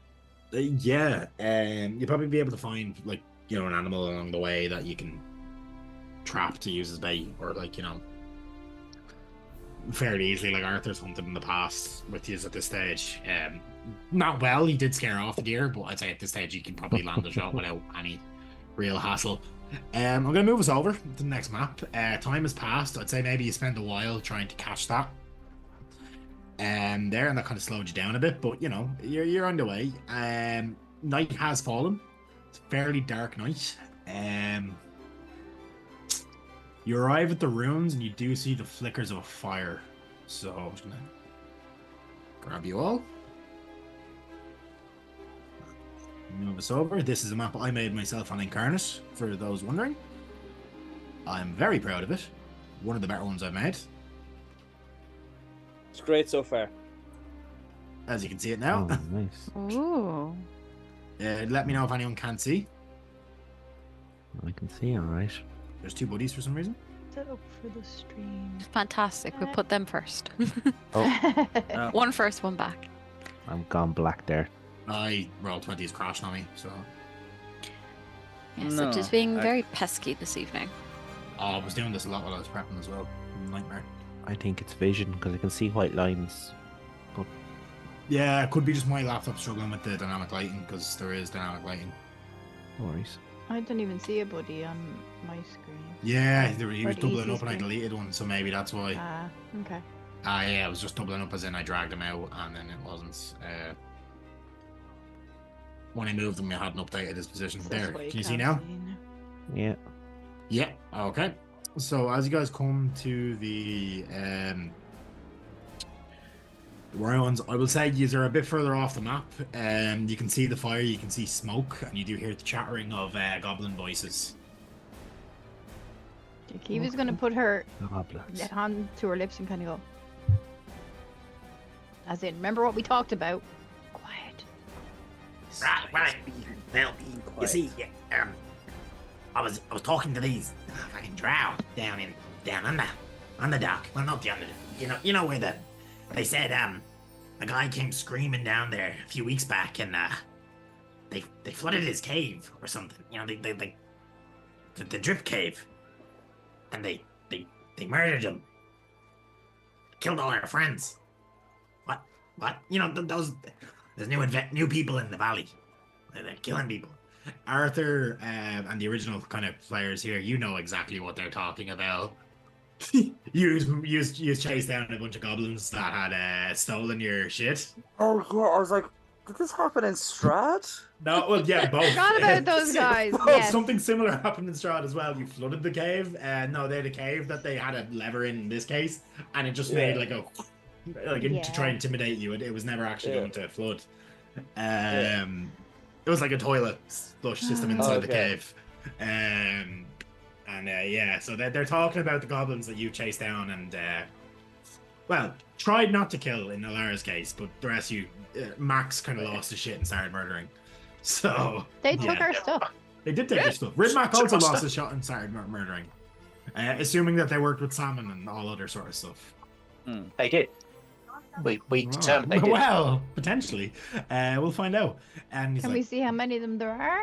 1, 2, 3, 4. you can see how many you can 5, currently 6, see. 7 ish. An Does anybody else see more than 7? No, I see like 3. That's a good view. 2, 3, 4, 5. I'll shift Z some 4 of down them. the bottom. Ooh. Oh, isn't he cute? Oh, good lord. How many do we see? Oh, that's. But I will give it to you if somebody wants to make a perception check. You can like identify how many voices. Okay, I'll do one perception check. 18. I do not 15. have good perception. Let's see her up. I'll try. Yeah, 18. There's 8 voices so far that you can hear. All right. 14. Is this now. like a druidic rune circle, is it? Potentially, Okay, just wondering how pissed it's off. it's would very be. it's very wrecked. And is it And it's really, not- really dark now that like the only light is from that? Kind of the only light. or Use is there a night. little So bit- we have dark vision. Like there's the moon is out and it's quite bright, as you can see by my lovely moon effect in the corner here. But yeah, no, it's fairly bright there from the light, but it's dark out. Like it's. I will say you do see what you're standing on. That's a body. There is a body. Oh, Okay, why are you didn't know. standing on bodies, guys? I'm going to search the body. Yeah, you find some. You find like 7 copper. What is it a Pockets, body of? A dagger. It's a human. I don't take the dagger, but fuck it, I'll take the dagger. Roll low wisdom. No, I'm joking. Okay. So Yeah, it looks like his throat's been cut. I'm going to suggest that we leave at least one of them alive to interrogate, so that we can find out if they have anything to do with the cult. If they don't have anything to do with the cult, I don't know. We can kill them or. But Sorry. they're already probably scared of us from the last one, so they might Yeah, just yeah, leave. yeah. How loud do you they- speak? Can I get stealth checks again from everybody? Because you're having a conversation. Oh I'm dear. whispering. Eva's looking over at you going, whispering. "Shut your foot!" She's so cross. I'm whispering. Yeah, I still need Trying stealth to checks. whisper. Yeah. 14. Right. Arthur stealth, Kiva stealth. Technically, I'm not saying anything, but Yeah, I still need one. Just 'cause you're quite big and you're standing in the moonlight. there you go. Standing. That's why I was trying to hide it Oh. between the Oh bushes. no, man. Yeah, Max, you're just a bit God too damn it. tall, and you hear. I'm literally, I'm just standing in the field. Right. You see the goblin that kind of looks like he's holding like a bit of a shamany looking goblin, kind of look up and go, And they all charge. I'm going to need us to roll initiative. And No! as soon as we roll It. initiative, we are going to take our break, and then we'll be back for the first round of combat. Oh dear. The attempt was made. Yeah, we did try. Six. So, as far as you guys know, I didn't clear. Sorry. Oh, Turn order. I don't know if I cleared it or if it's up. God, I got buttons. I cleared it. Oh, you did. Yay! Woohoo! Good job. oh, Did you Perfect. go? Go past Max, we just need you. Yeah, grand. yeah. A terrible rolls, Oh. but honestly, you thought you were gonna get the drop on them. They got the drop on you. So I will be. We'll be right back, guys. About 5 minutes. As I said, please, if you see the link in chat, please go check out or get ready to check out the Kickstarter for Fair that's come up. I was lucky enough to play in a tester of the game here on stream a while ago, and it was pretty good. So, you know, It was very, very good. definitely Definitely give it a recommend. shot. Played We it have a little Adventure Con, it was short very ad fun. for it. Before Yeah, I believe we our have. I ads. believe there is an ad for it on our ad reel now. So do keep an eye out. Stick around. See.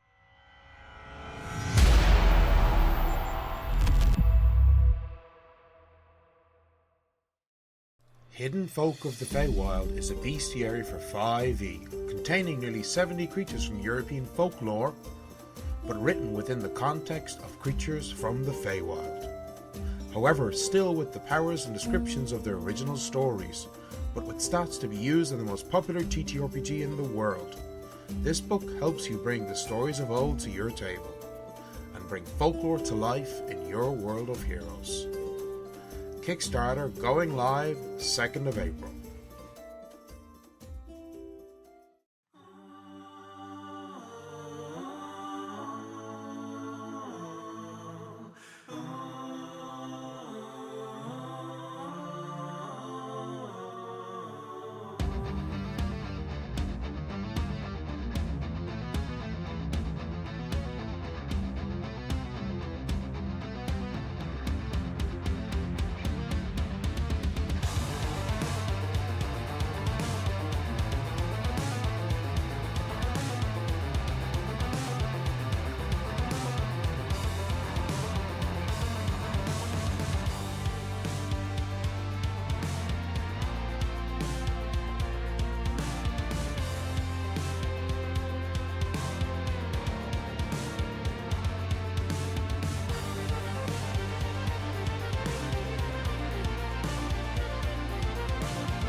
Hey guys, welcome back to episode 9 of Arcane Adventures in Andromedus. Tonight brought to you by Hidden Folk of the Feywild, which is a creation by Brambleheart Games, who has graciously sponsored this stream and the next few streams coming up.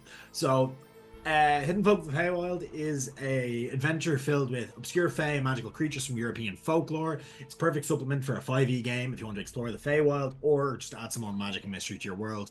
Follow the link in Twitch chat to be notified when the Kickstarter goes live. And that's it for the ad read there. So, kicking in where we left off, I think now calls for a change in the music, as these goblins have just started to shriek and raise their weapons. So, let's kick in with a favorite of mine. Endgame. And adventure begins. You can shut up. Let me know how the music is, guys, in chat. So, first up, we have the Goblin Shaman, who is going to do a thing.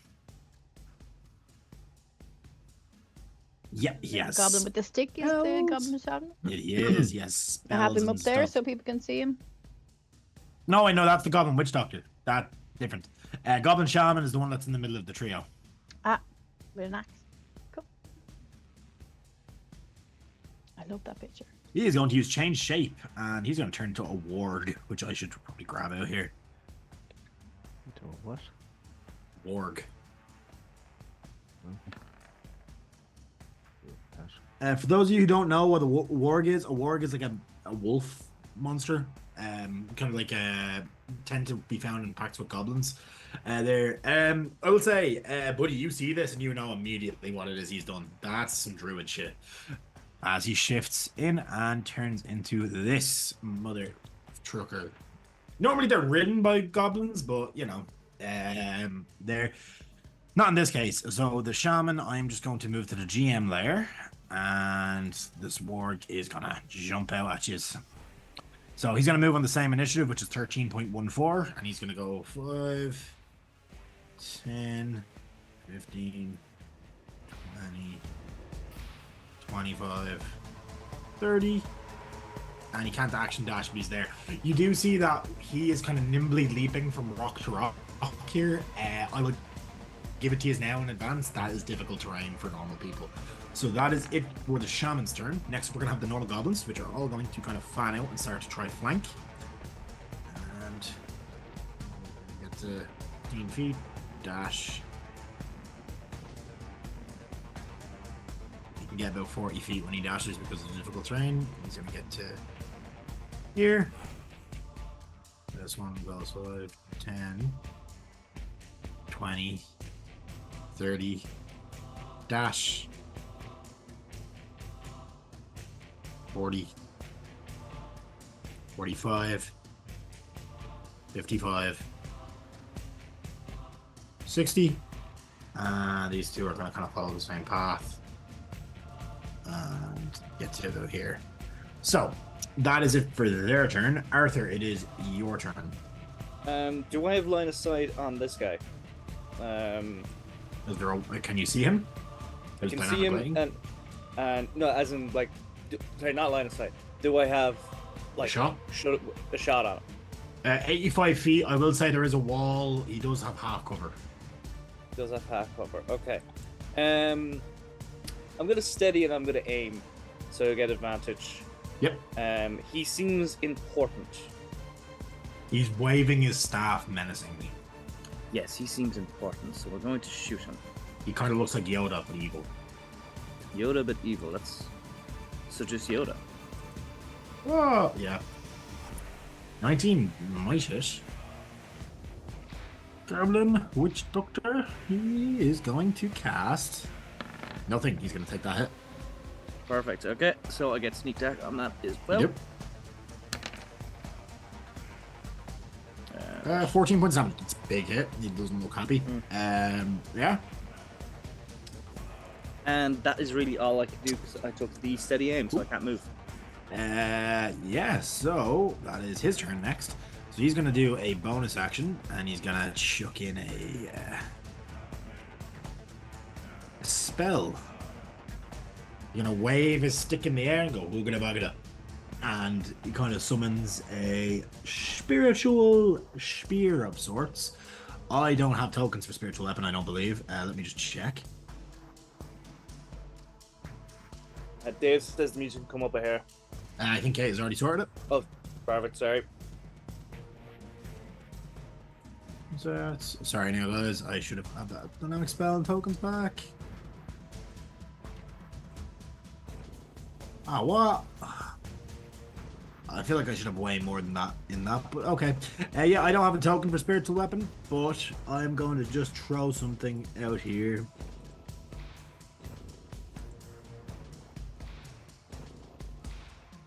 Just so it's visible. No, work. I'm just gonna draw something. You can cast up to 30 feet away, so it's gonna go here. Yeah, a little circle, and then it's gonna move 20 feet. So, no, I can't do that. 5, 10, 15. 20 to here. I'm just gonna draw something when it moves. I should have had a little token prepared. It is here where that blue line is. It's a little kind of floating spear, and then he is going to move with his action. He's gonna go 5, 10, 15, 20, 25, 30. Look, he has. Doesn't have line of sight because of that wall. Actually, he has 40 feet, so he's actually going to go to here, to which he will have line of sight on Buddy.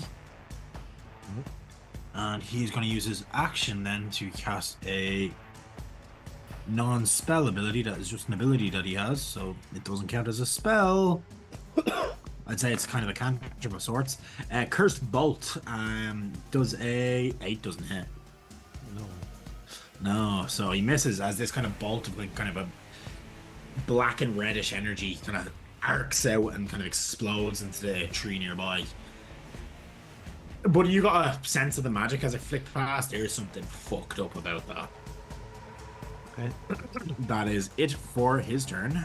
Buddy, it's your turn. Okay. Return the Cool. favor.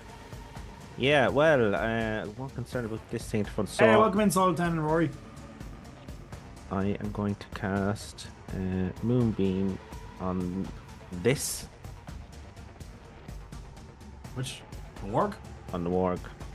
Okay, can I just say to you, you know yourself that Moonbeam doesn't really work on wild shapes.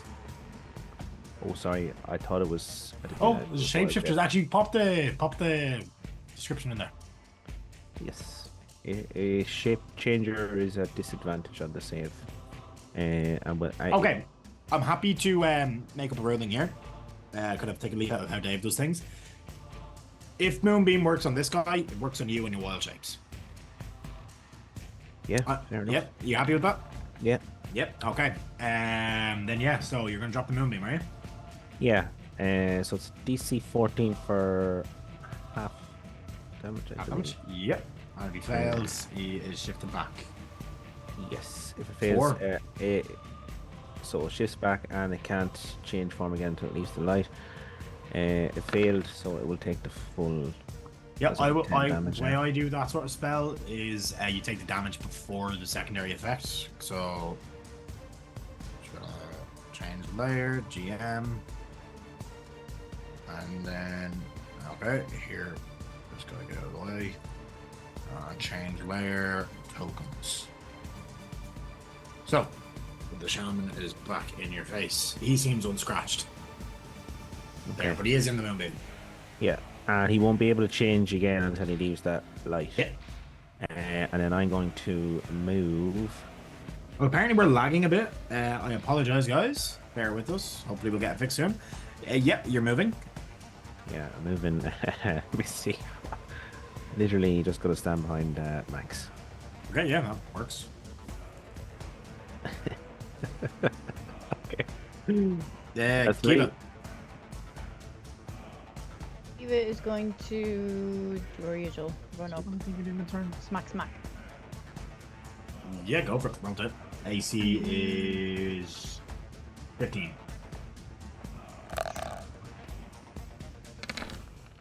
That is a. What? Miss. What's the AC? 15. 15. Okay, boom, won't even help me. And I have no inspo. Oh. And then can I still make an unarmed strike? Even though You I can didn't hit? you can bonus action on arm strike, yeah. You have to just take the action. Yeah. Cool. Please hit. Fuck. That's a no! Yay! Great turn for me. Yeah, unfortunately you do miss both shots. Is that it for your turn? Yep. Yeah. So next up is the goblin bodyguards. These are a bit bigger, burlier goblins. Not quite a hobgoblin, but you know, maybe there's a bit of hobgoblin in there somewhere. They're gonna go 15, then they're gonna go, and then get to here because of the difficult terrain on an action. So we go to here. This one will follow. He gets to here. Behind him. That one can't see, but this one can. What can he do? He can do this.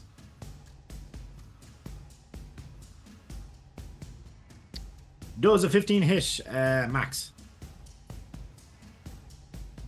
No, sir. No, it does not. Oh, it's your shield. What's your AC? 17. Nice. Yeah, you kind of. This still hurts, but like you block it as the javelin kind of impacts into the front of this wooden shield, kind of goes and like vibrates. Definitely a bruised forearm, maybe a contusion, but you're fine. Tarek. Yes. Just checking the radius on the moonbeam. 28. Oh, it's only 5. Sorry. Yeah. Sorry for interrupting. It's a single. No, you're grand. It's a single square. That is. Is that this guy's turn? Does he have a multi attack? He does not.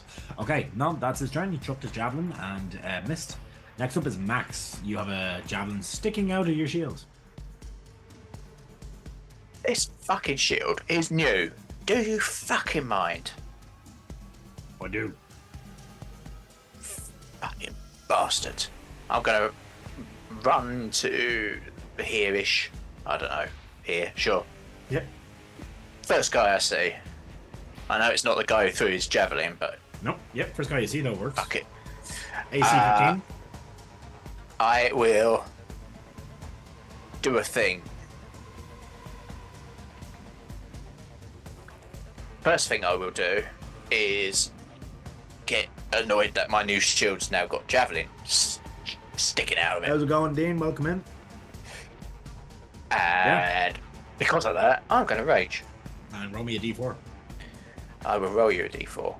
For those of you not new, Max is playing as a homebrew barbarian class, not of my creation, which has part of the elements. You're supposed to pick just one, but I thought it was more fun to give them all 4 and just have to be random. What is number 2 on that list? Number 2 is fire. Yes. Cool. Yeah, you burst anger. So my battle axe just bursts into flames and does a thing. I can deal fire damage if I want as a bonus action. It's fucking great, isn't it? I mean, you can't do it this turn, but on your next turn. Correct. I'll say for flavor then when you do this one. Correct, yes. rage damage Correct, is because probably I've just fire raged, damage. yeah, I've just raged, so therefore I can't do it this turn. But Yeah, I so can from now on. So I anyway, would count your rage damage as fire damage in this form as well, I would say. Thematically, that makes sense. so I am going to strike out with my battle axe. Yep, one-handed. It's a D8. 14. 14. Yes, just misses. You have 3 blasts. You have 3 boons. Yeah, let's throw a boon on that. Cool. Because I can. So +2, so 16. Hits. This is going to be one-handed because I'm holding my now pointy shield. Yep. One hand. 9. 9 plus the 2 from Rage, rage. Takes it. And fuck it, let's do it. As a other attack thing, Yep, you're. because I've hit him, sure visit. I am going to use Knockdown? a distracting strike. Oh, drop that in. Oh, I don't think you count. It's on Okay. No, I can. There you go. Distracting strike. When I hit a creature, I can expand my superiority die. The 1. Oh, so you took the martial I art did. feat. Nice. I did. To distract the creature. So next attack roll against the target by an attacker other than you has advantage. So the next attack roll against this horrible and roll druid your goblin. d6 for your superiority die. You'll do extra damage. Yes. 1. Head through on there. Come through on there. 1. No, he takes 1 more point of damage, but the next person to hit him has advantage, so that is helpful. That is correct, and that is my turn. Alara, it is your turn. Goblins are people. How do you react to this? Kill it. They You've got are advantage. people. Kill it. Doesn't want to kill them. They're running at us to kill us. I know, but we startled them. She is going to that one just there, coming out of the thing. She is just going to hurl a small little cantrip of a firebolt.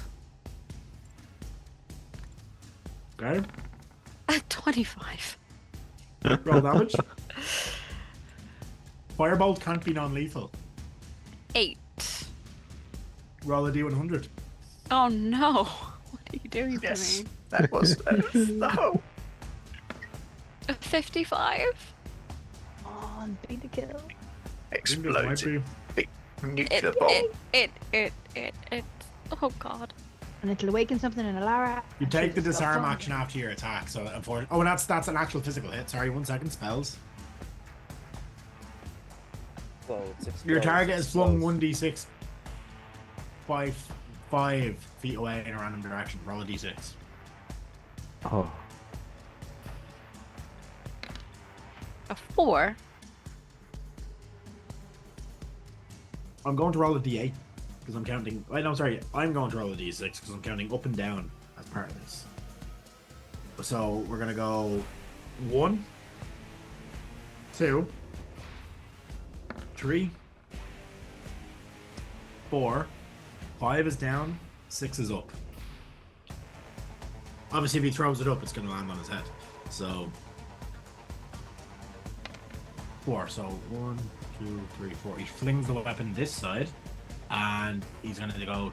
It's gonna land 20 feet away. So his weapon lands in this square here. I will say though, you very nearly killed this goblin.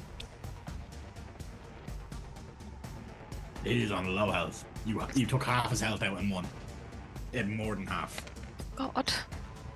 So you see him scream and like chuck his weapon like wildly as his flesh across half his face just melts and drips off. You can see bone. He's still fighting, but you fucked him up. She's gonna go down here behind this rock and like crouch down behind it. Yep, And I will give you half be cover. absolutely mortified after what she's doing. Okay, the goblin shaman is gonna go. And he is going to wave his... Oh, actually, first of all, he's gonna make a con save. For the moonbeam. Is it ends or starts his turn? It is. Sorry, Kai, give me a second. It would be kind of at the. If they move into it or starts his turn there. Yeah, okay, so he's 4, so he's gonna take how many damage? It's 14. It was from the 4. 14. It's 2d10. Yeah, so it's 14, so... Okay. Yeah, he is not doing great. But he's gonna do something now. That's gonna cause problems. As he shouts, "For the glory of Shalgarath." And I need all of you to make a wisdom save, first of all. Hey.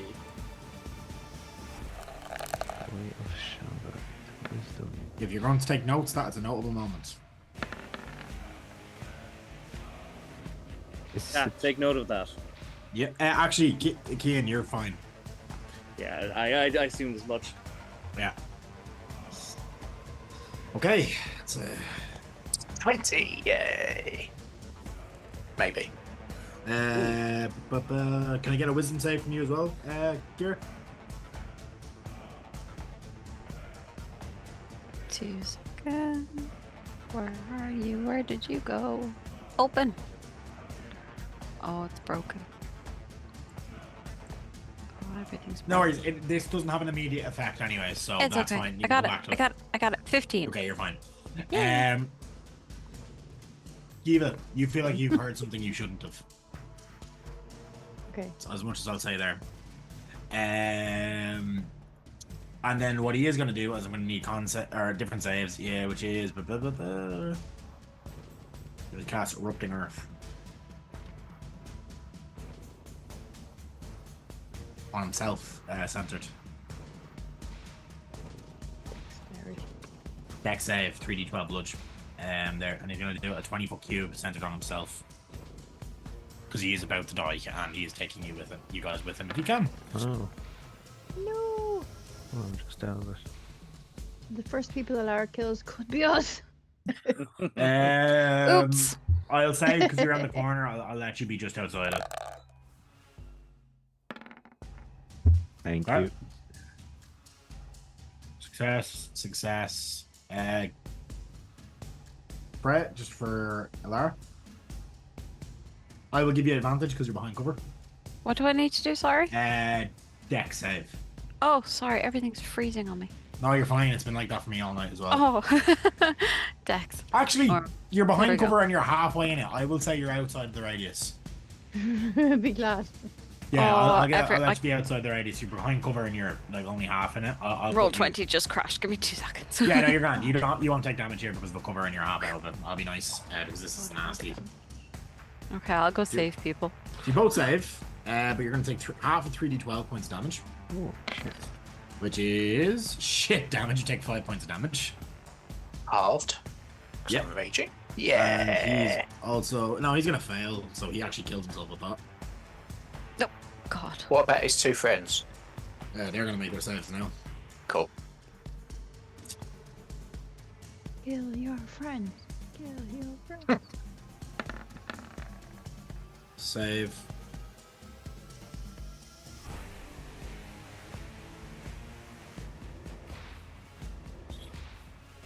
Why did I open the same sheet twice? It's the same sheet. Failed. So that one is going to take 5 points of damage. He is teetering on the last edge as a rock just comes down on his head. This one's going to take the full 10, and he is also in a bad way. So, that is their turn. Or damage to themselves. Next up is the normal goblins, which are now outside of the... Well, except for one are outside of the difficult terrain, so they're going to go... Oh, that's the wrong measure tool. Here. He's going to get to here. He's going to get to here. He's going to go to here. 10. 15, 20, 25, 30, and they form kind of a line, and they're going to fire a volley of arrows. So, I'm just going to roll 4. So, first one is against Kiva. 9 misses. Second one is against Arthur. 12 misses. Third one is against Buddy. I believe 12 misses. Yeah. And fourth one's against Max with a 20, which I believe hits. It does, yes. Half though, because you are the barbarian. 6 down to 3, piercing.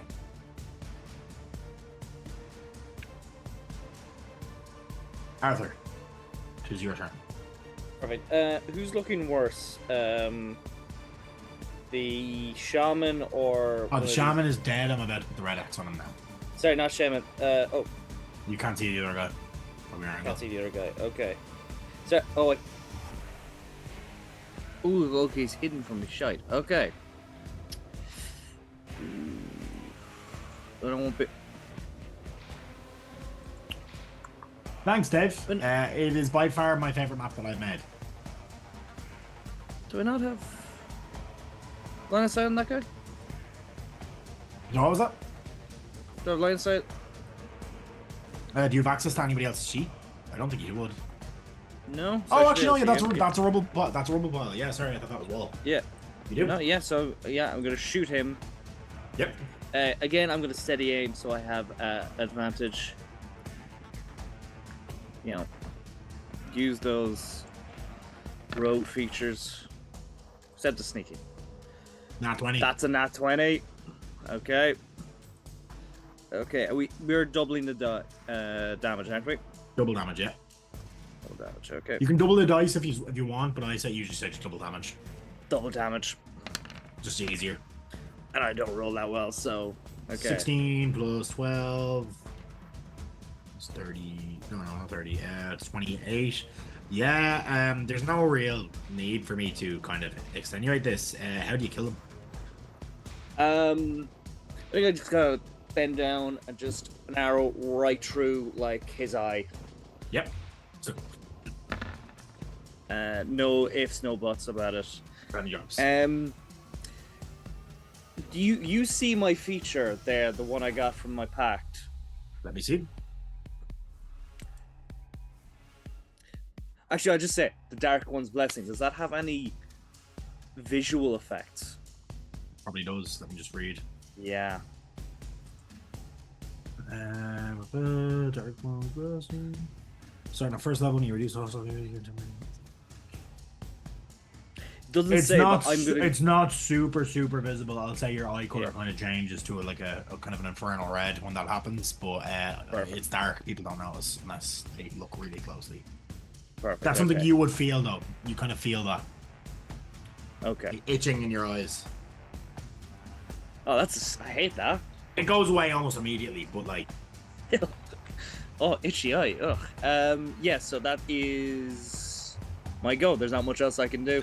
I will say, if you see that yourself, you'll recognize that from what you saw in the mirror that you snapped. Yeah. Oh, you snapped the mirror. I could have been really mean and given you 7 years of disadvantage.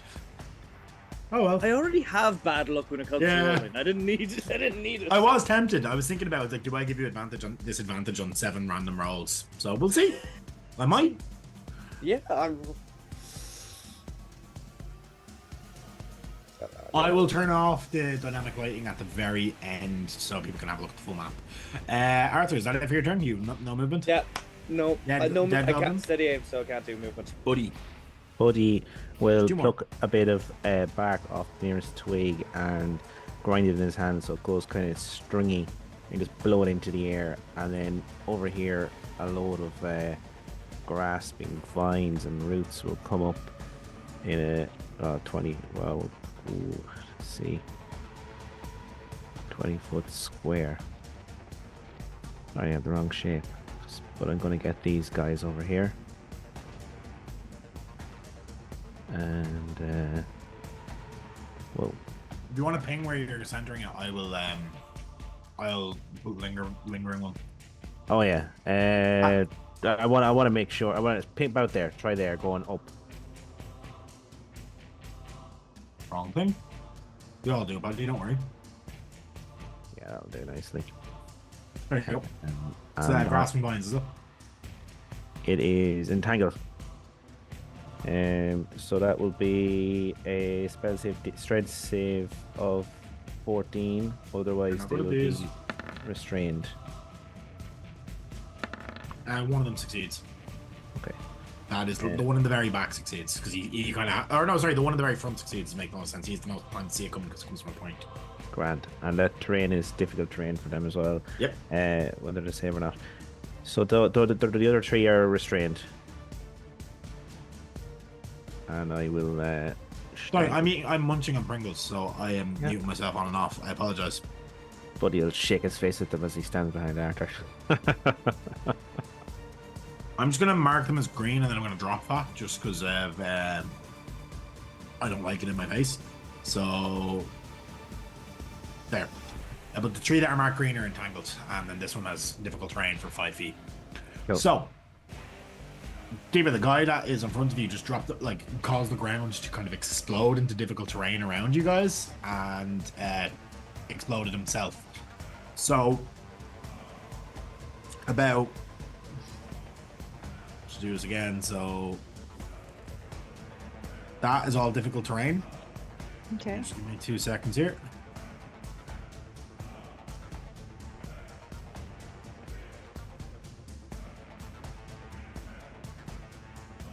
Oh, this is a good trick I've just learned. There we go. That blue square is difficult terrain. So you have half movement speed in it. How long is that around for then? That's permanent because it's rocks. Ah, okay. Oh, so yeah, okay. So she's going to. She wasn't going to parkour across this guy, but now she's going to clamber across him. To get to this guy. Yep. And try and hit him. Roll to hit. Spada stab. I would say it's rocks, and it's bloody rocks as well, because they exploded almost because he kind of blew himself up with that, like overcharged casting of a spell.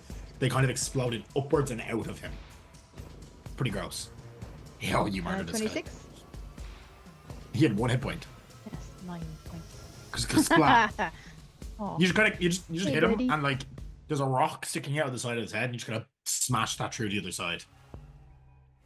Sweet. Have I any movement left? If I You only had moved- 5. only moved You had 5 foot. 10 feet in this, so yeah, you've 20, 30. Yeah, you can get there to the I'll other hop way. over him to get this guy. Yep. As I do, I'm just gonna go like to Lara. Just give her a thumbs up, and then I'll unarmed strike.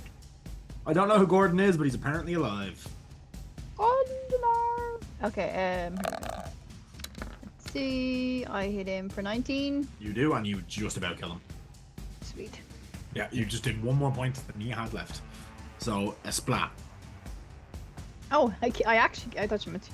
Oh yeah, no, I thought these guys were a Sweet. lot tougher than they were, but you know it's fine. Okay, sweet. If do I have any movement left, or I just stay where Fortunately, I am? 30. No, I think with difficult terrain you'd be kind of out. I have 45 feet. Oh no, then you'd have another 7.5 feet. So can I get out of the stuff? Just there. Yeah, I'll let you go On there. The cusp.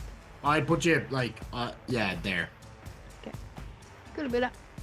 And just because round up, yeah, there. Actually, honestly, All right, cool. Thank you. That's me. they're all in the difficult terrain, Paddy, so it's fine. I'm aware. It ends on that line. Remains. So that is the bodyguards, which are dead. Max. I'm just gonna draw a different color of line where it is difficult terrain for them. Just do green.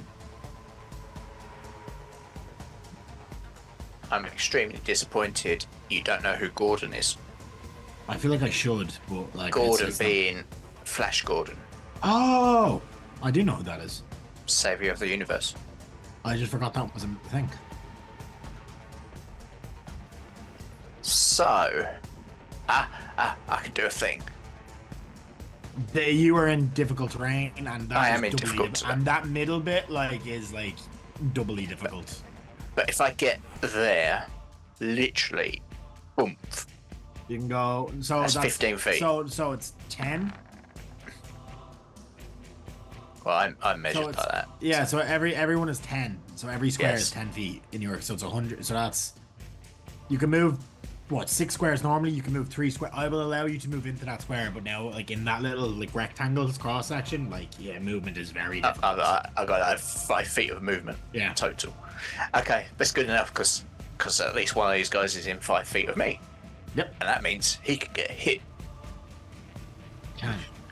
with an axe to the face Yeah, it is. with an 18. Roll damage. Why are you Wanna- doing that way? Would he have advantages? You want to? Because he's restrained. Restrained, you would. Yeah, you'd have advantage. You want to fish. You don't need the crit, but I you want don't to fish for it care anyways. Just about- for the... No, with an 18, that's good enough. Yeah, you do kill this guy, And, so. and 8 damage on him. Yeah, a goblin takes 7 hit points, so yeah. You Plus can- fire if I really wanted to add fire. Plus 2, the yeah, 2. it's actually 10 damage, so yeah, you kill this guy.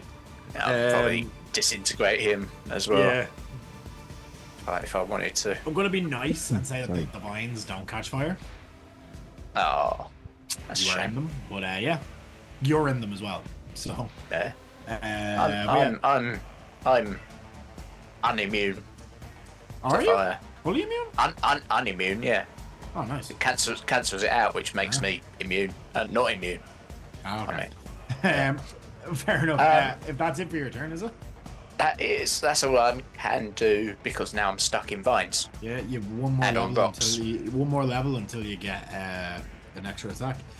Now, Alara, it is your turn. The goblin you melted is dead, put out of his misery. I didn't do that. You don't know that he was still burning, so you might have done that. Oh dear. So she sees the difficult terrain for everybody, and she's like, Yeah. "Oh, I can do that too."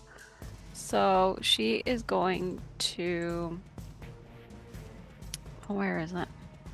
Lads, the more difficult terrain you stack on top, it eventually Max is just going to be stuck. You know that, right? It's not going to hit him. I've already measured it. Don't worry. Okay. Yeah.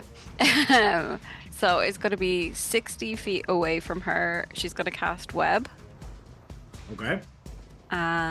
So where was it? I had it marked out. Web's a circle, right? It's square. Oh, square. Nice. So it's 60 feet. So she's aiming around here. Here. This area. And No, what around radius is here. it? 20? 20. Hold on. Let me show you how I had it.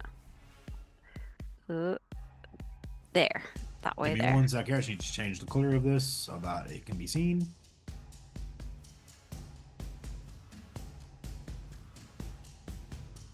There. So. Yeah. Those two goblins in the back cannot move anymore. Good. They are so heavily entangled. They're not only restrained, like they're like fully like they can't even move like to like attack. I know you can still attack with this amount of restraint. They cannot. Good. Obviously the one that's out and about is. Oof. Yeah, but I had him in the web, but Max moved. Yeah. I couldn't keep him in there, so. So that's Max would have been stuck. Yeah. The Goblin Shaman is dead as a doorknob. These goblins are gonna go, and they're not able to do anything, but this one is, and he's gonna go, and he's gonna try to stab Max. I think he's gonna miss Max. Oh no, 17 just hits. Yeah, just hits. For 3 points of damage. Just like, as he kind of just stabs you in the leg. Oh, it's fucking inconvenient. Yeah, it hurts. Like, fuck all actual hit point damage, but that really fucking hurts. Like, got So you, like, rude right, of them. right up, like, obviously lower than your jump, but like right above your knee on the inside of your thigh. Just that's really inconvenient place to be cut. Bleeds like fuck. That is it for his turn, and he kind of looks back and he goes, "Uh-oh." Arthur. Sure. Malicious glowing red eyes that aren't really glowing. A little bit. A little bit. Let's see. I could go closer and help Max. Yeah. Or That sounds unlike you. I mean, he's paying you. yeah, Well, he paid you. I don't know if he still is. yeah. I'm gonna go closer and I'm gonna stab the one that's right next to Yeah. Max here. I don't have. I'll give. You don't have advantage, but you get your swashbuckler anyways. Yeah. Even all within 5 feet, so you get sneak attack.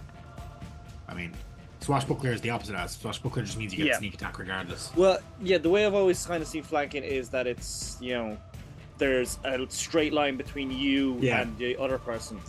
Yeah, like the So way it's I not- do yeah. it is straight line between you and the other person, and the enemy has to have attacked the other person last. Yeah. What did I roll? Yeah, 19. Yeah, which 19. Is, yeah. Perfect. I don't think you can not kill him, but roll damage anyways. Yeah. You never know. Unless I you could roll a roll. 1 on the damage die, I think. Yeah. Yeah, he's dead. You didn't even need your sneak attack. Yeah. Yeah, he's I dead. rolled a as fuck. fucking 1 on the sneak attack anyway. Yeah. Just right through the back of its skull. So Back out. Oh, I never got the stats of that other rapier. Oh, you didn't? It's just a moon touch rapier. It's glowing. It's glowing. That's it. Yeah. Okay. Yeah. Perfect. Okay. Oh, so yeah, now. it glows and then glows back in. Do temp HP stack? No. You No. just regain. Yeah. With 10 HP, the ruling is you just take the higher, whichever it is. With that. Yeah. Okay. So yeah, same. So yeah, you just gotta stab him to the back of the head and just like, what color was your? I always give the flavor. You can choose yourself. What color does the moon touch rapier glow? I think moon touch is usually just whitish light, but you know. Yeah. I think it starts off white, but the fact that I've killed someone with it, it goes red for a second and then goes back to white. Okay. Flashes white. Other people see that. Yeah. That's fine. Yep. He's dead. I think at this point I'm gonna drop us out of turn order because I think it's fair enough. These guys are so heavily restrained; they're not doing anything. You could consider them captured. I'm gonna change the music. Okay, I'm gonna. All right. Go on, yeah. I'm going to walk up to one of them and go, okay, so you're going to tell us all about what you're doing here and who you all are, or I'm going to stab you in multiple places. Your head is going to be the last one, but I'm going to stab you everywhere else first. Roll intimidation with advantage because they're tied up. Yeah.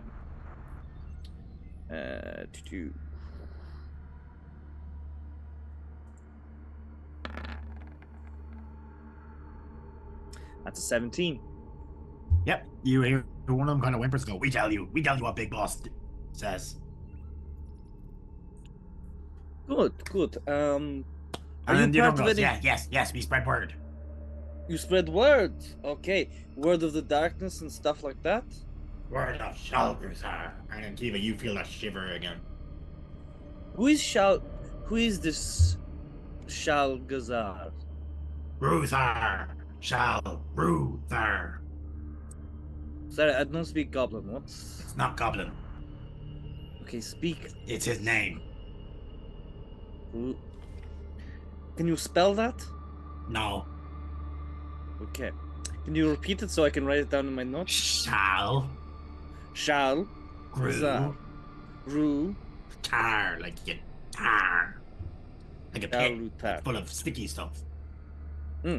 Thank you. Very helpful. Okay. I'll make it quick when I kill you. What? Nothing. Can I get insight checks from people?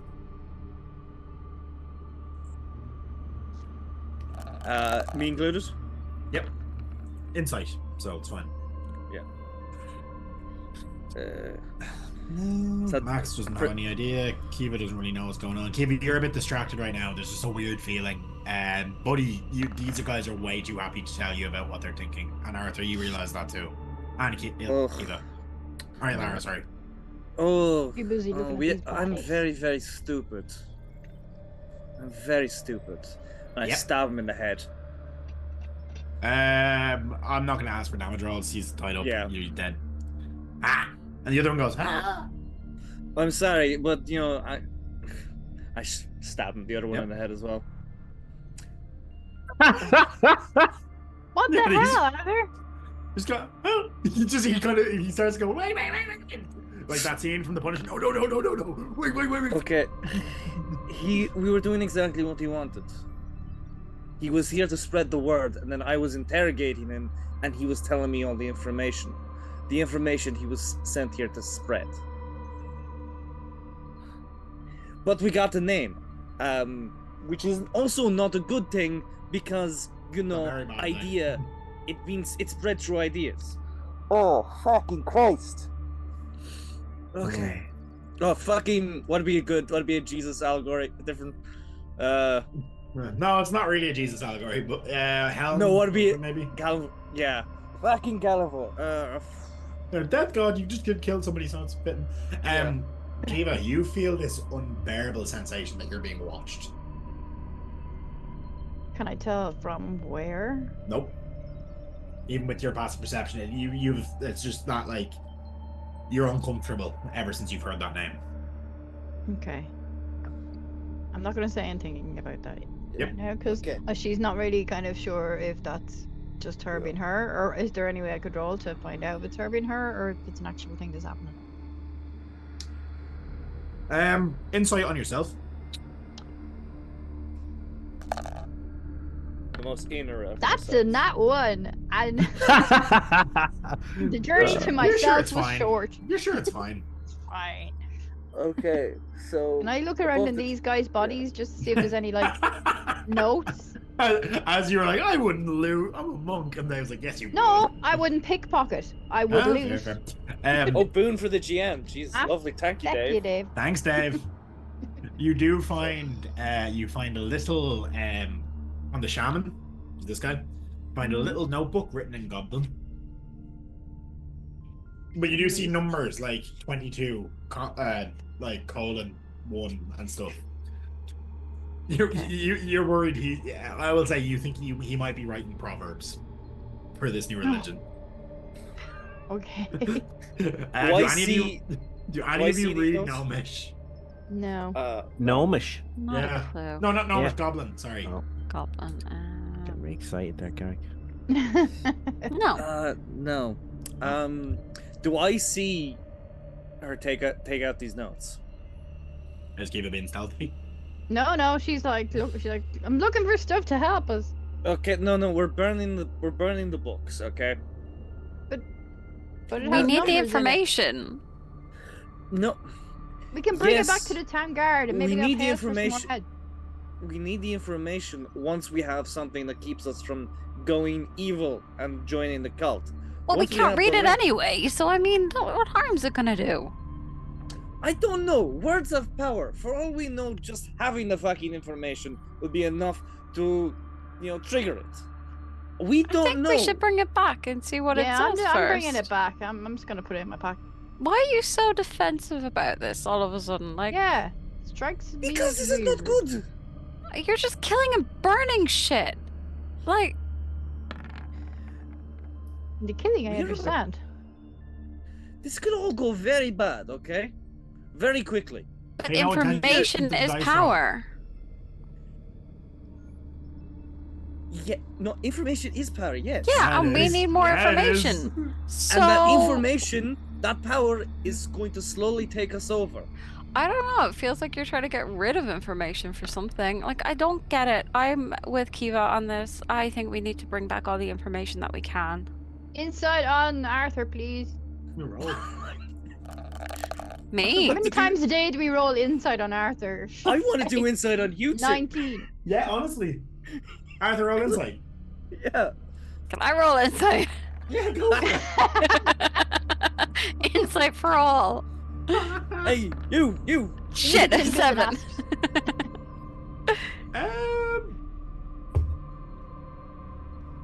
Kira's suspicious. Lara knows nothing. Arthur seems genuine. Yeah. Like he's actually, he thinks, yeah, no, he 100% seems genuine. Like from what you guys have gathered, he genuinely thinks this is a terrible idea not to keep this information. To you, anyways, Kiva. Alara, you think he's full of shit. I say keep the information. I say figure it out. We'll figure it out when we get back to And the then- city. Okay, Arthur. at least give it to Buddy. Buddy knows the least amount. Actually, wait, no. Give it to Max. Max, I still don't think knows what's going on. Arthur, you are very confused with that insight roll. You don't know what's happening. Yeah, I don't. Yeah. And I don't know why I'm again talking to you in the stupid voice. If Kiva gets that, like if she realizes that Arthur is actually like, no, I think it's a bad idea to bring it with us, she'll wink at him and go, yeah, I'll put it in my pack, Laura, and then she'll add it to the burning pile. Okay, good. Insights and Dragons, 5th edition. Thanks, Dave. You get an insight. You get an insight. Everybody. I've slowly been trudging my way over to where the goblins had set up camp, and Yeah. You want to have a look Just- at the bodies, or are you just going straight? oh no, I'm just going straight for the camp It's just hard to see if there's anything there. Treacherous terrain, so you have to kind of watch where you're putting your feet, just because like loose rocks and Oh, stuff. yeah, But yeah, you yeah, make yeah. it. Saves us setting one up. Woohoo. Yeah. Is there anything interesting, or Food, rations. enough. Yeah, there's a few shitty scimitars, which are goblin made. They're not great. There's a staff on the witch doctor and the shaman, both have a staff. Shaman's is made of like carved animal bone of a large animal. The witch doctor's is just gnarled wood with I should see the token with like Gandalf-y looking prongs at the top. Oh. Basic quarterstaffs, they're not anything useful. Aw. Um, Love a good accessory. Witch Doctor would have like holy symbol, technically, but it's been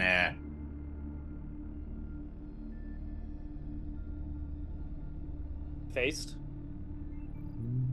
yeah, it's been defiled.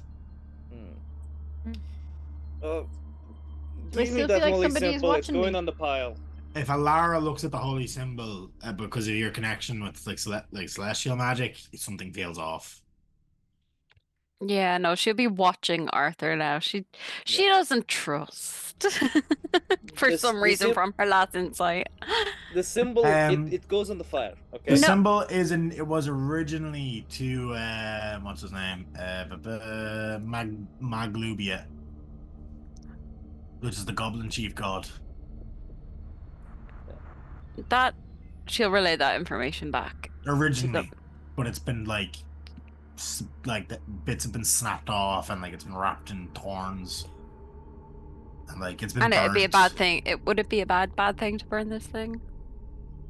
Would Alara know? You don't know. I'm It's not a goblin. I'll give I you get that. You know it's been defiled. You can tell. Yeah.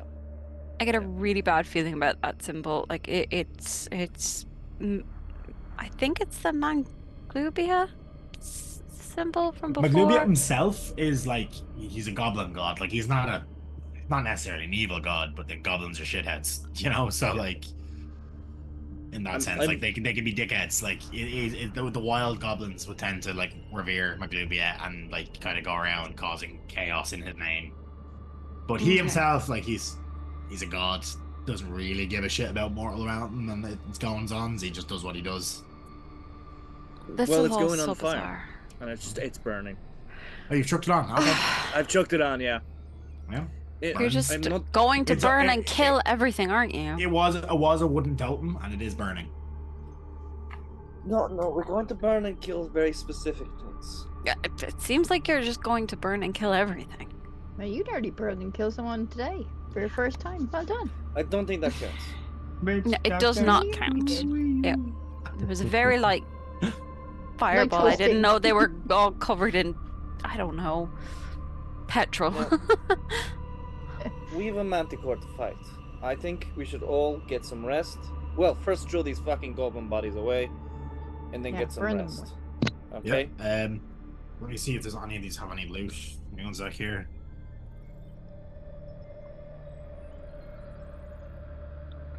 No, well, should double click. Why is this?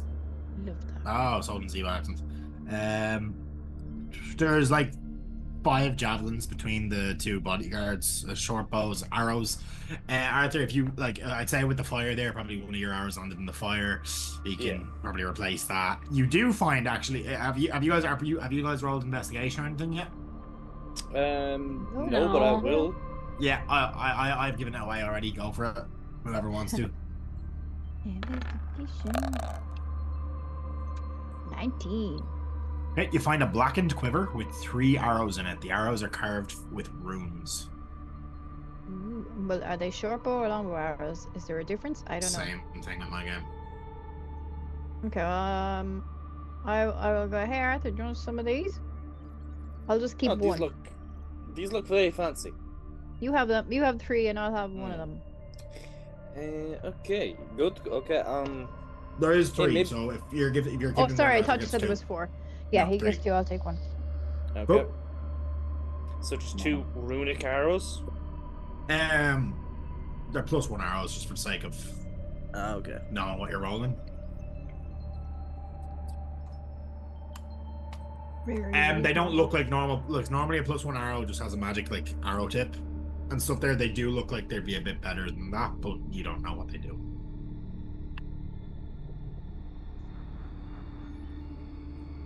You'd have to shoot it to find out. Yeah. And that's a bad idea with magic arrows. Oh, I can't drop it into. Black and Quiver is the B-side on Hail and Kill by Man of War. While people are in the camp, Buddy was just doing he was having a quick look at that body that was on the ground when we came in first, just Yep. to see if there's any sort of like identification or anything that would ID it. If you flip I'll over see. the body, the face has been like a symbol has been dragged through the face with a dagger. It's kind of how would I describe it? Obviously, this is potentially a real runic symbol. I have no intention, but it's kind of like I'll draw it on the map. Yeah, it kind of looks like that. Obviously, straight lines, and then it almost looks like an eye and something coming out below. Okay. So we can A see sideways eye and then two lines. stream. Okay. So like a fish. Rocket ship. No, yes, it looks like a fish, but it's not a fish. Hmm. Like the round isn't the eye. Like the Yeah. pointy diamondy bit looks like the eye, and then that's the iris, and then there's just lines coming out of the eye. I think it looks like a very deformed fish. Maybe it is a very deformed fish. Yeah. Maybe the goblins wanted fish. Would Alara know that symbol?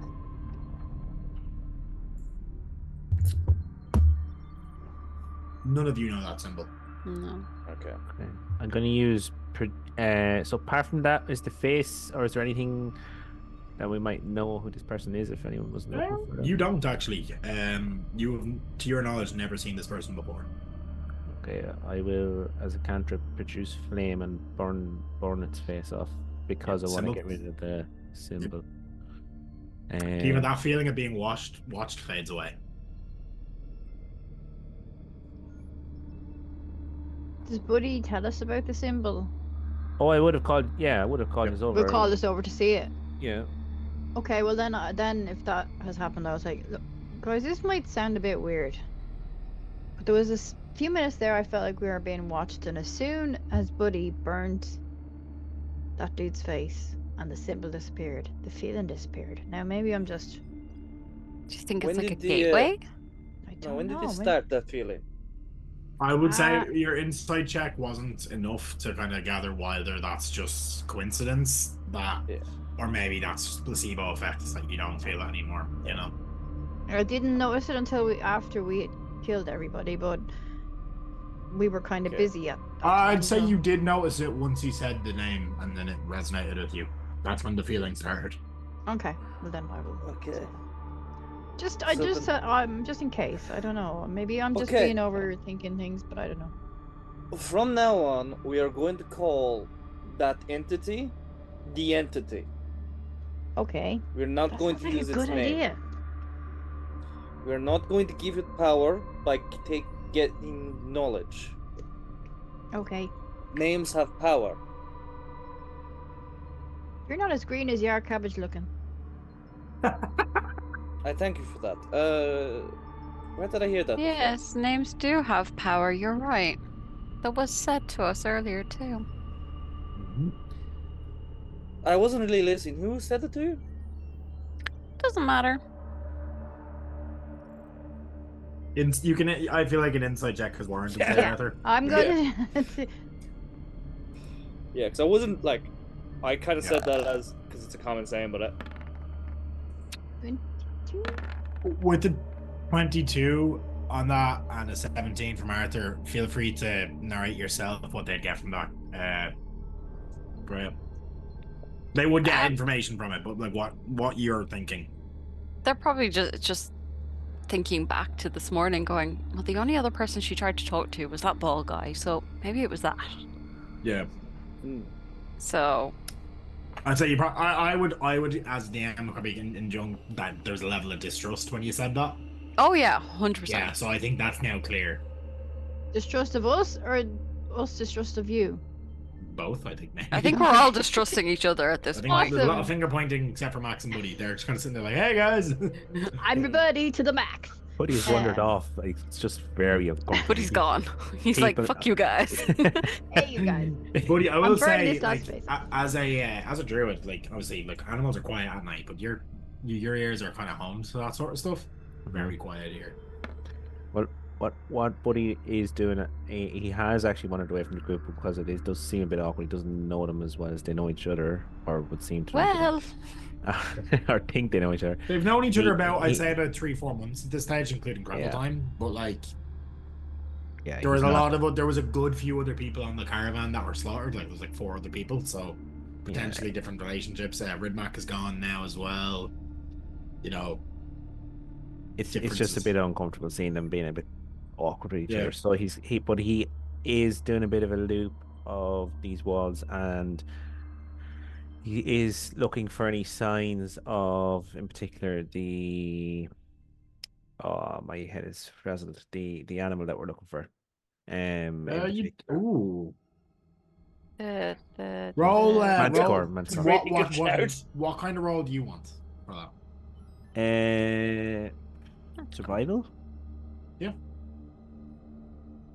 I was gonna say I'll allow perception, investigation, survival, or nature, but yeah, 14. You find you do see some, like, you find a quill like wedged deep into a tree. It looks like it's been there a while though. Good few hours. Only hours. Good few hours. So, like, sap Okay. isn't freshly flowing out of the tree. Okay, I won't even take it out. It's not a huge forest, but like it's big enough that would take you a day or so to search through the entire thing very easily, if not longer. I'd say with you a day, because you know what to be looking for as a druid. Yeah, I'll make note of it, and I will. You can take the quill if you want. Not too pushed about The picking. tree doesn't look very healthy around the quill, I will say. It's dark, it's hard to see, but you have dark vision, right? Yes. Yes, I Yeah, do. there's a bit of a sickly smell coming from the tree. Oh, let me see. Is there anything I can do for the tree and the druid? Druid craft. If I let me see. So I don't actually have that.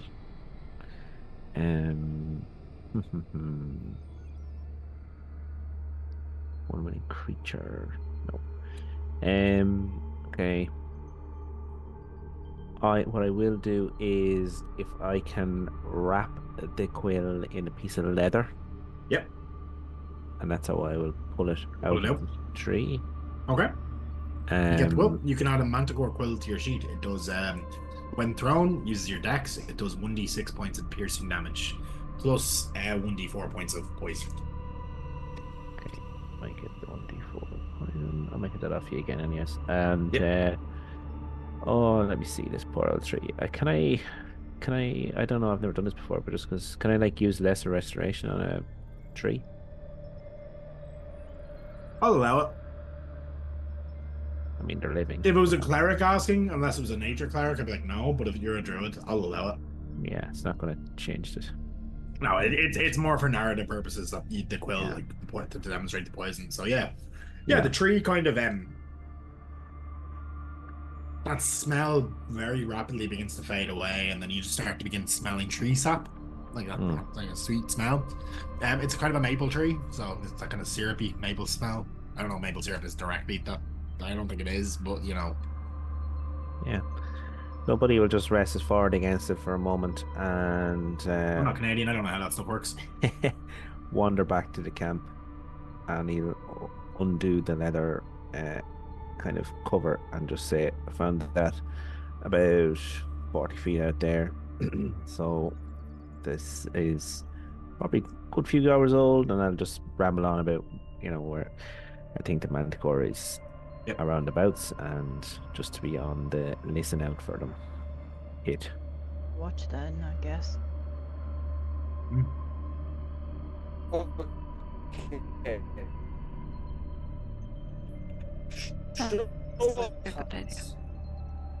Weir does not trust everyone else in the Not to trust anyone. I will get a group insight check on that, please. Okay. That makes me... Yeah.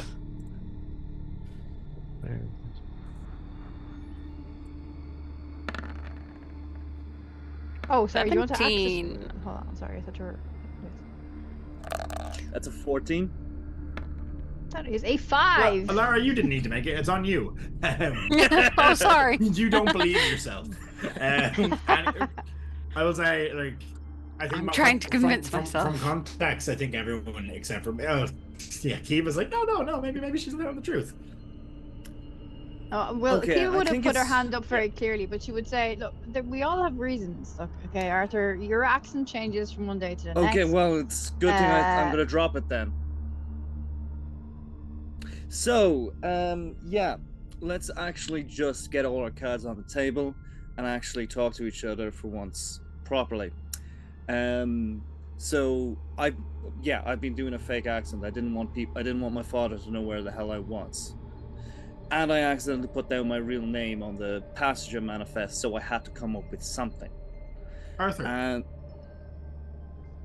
you see emblazoned on the side of one of those crates, Kane and Sons. and that, and I point my sword and point at is why I hid my name. If he can get weapons all the way to here, he can get them. He can find me anywhere. It's not like I have a bad relationship with my father, but it just seemed I had business that I didn't want him interfering with. I'm sorry kind of that I business? deceived you. I was investigating the occult. Not this cult specifically, but the occult, the infernal, the damned. Just for my own morbid curiosity, we'll say. And then I stumbled into this. Now, yes, Max. You still a bit of a dick. Probably. I'm not. That wasn't as much acting. I'm not going to lie. Yes, part of it was a bit. I'm not a noble. I'm just. Well Who's off. your dad? I will say, pretty much everyone here will be very familiar with Kane and Sons. They are the biggest arms manufacturer in Andromedus, by far. They supply magical weapons. They're constantly on the forefront of new innovations in that field, and a lot of people have serious issues with what they do because I think the rumor mill says more than not that some of their stuff and like the way they're getting access to this is very suspicious. Like, there's been many investigations carried out on behalf of the Council of Magi into why.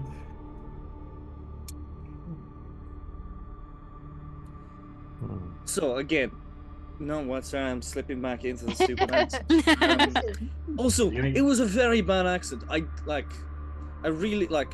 I'm surprised it worked so well. I mean, it didn't really work very well, but we played along. It did for a while. Won't Yes, lie. Max. You just hear somewhere in the distance. I fucking knew it. Yes, Max. Are you the Sons? I am the son. Yes, son sounds better. So there's only me. But as one. There's one. Yeah, son sounds better. It's a marketing thing. Yeah. No, it's Sons as in like son.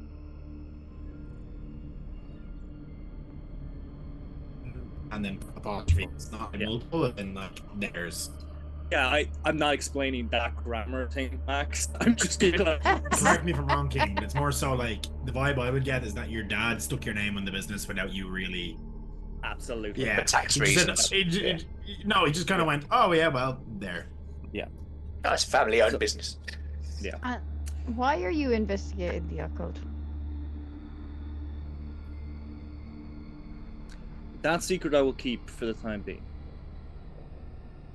But I hope that me telling you more about myself has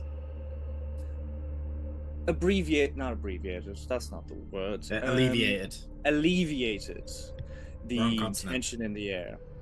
And if anyone else has some pressing secrets that they've been keeping from everyone else, I think we say it now, and we have amnesty for that.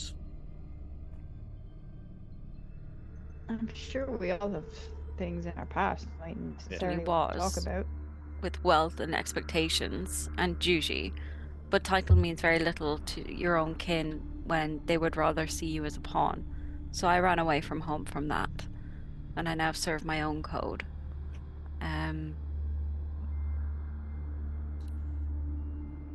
Just So we something follow else. a similar So I had path to then. fight to survive. It seems so, and I was hunted and chased across cities and so many other places who saw my freedom as a threat. And I had to become more of what they expected. And I believe that's what I am doing now. Alara, would you have mentioned your surname to people at any No. point? No. No, just Alara. Yeah. Okay, grand. I know what it's like to be hunted. Really? In the monastery I was in, I happened upon my teacher engaging in some dark practices, and when I went to tell the others, it turned out everybody was doing it, and they weren't happy, and they were hoping to get me to join, and it's just turned into a whole thing, because then I killed my teacher. I didn't want to. I was kind of forced into it, and I ran away too, so So we're all running away. it seems like. Well, no, And we're not all- Max. Max I technically brought along. I don't really like ale. I'm more of a whiskey person, but everyone thinks because I'm, strong and everything, that I prefer ale. At least we know now what to order you at the bar. That's fair. You wouldn't drink the whiskey I gave you earlier on. That wasn't whiskey, that's sparkling water. It tasted like crap. Nobody likes sparkling water. Nobody trustworthy likes sparkling water. Anyways. Yeah, Dave, damn that's it. for you. I like Dave likes sparkling water. Oh, He loves me. it.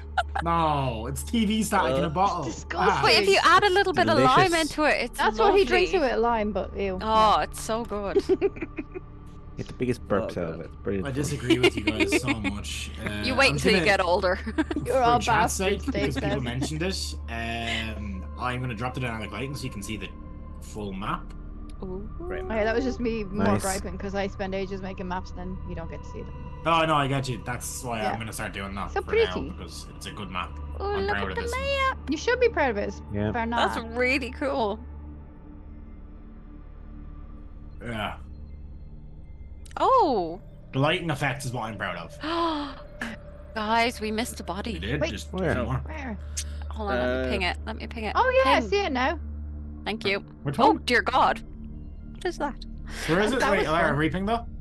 That wasn't me. That's Yeah. somebody else. Yeah, Yeah. yeah, me. there is one there. Is there another one? There is another one here. I will say because I was going to say it before this started. There is another one under this tree here, but it's been blocked by the tree. Ah. So Oh. Yeah. Like, where's Ugh. Waldo with bodies?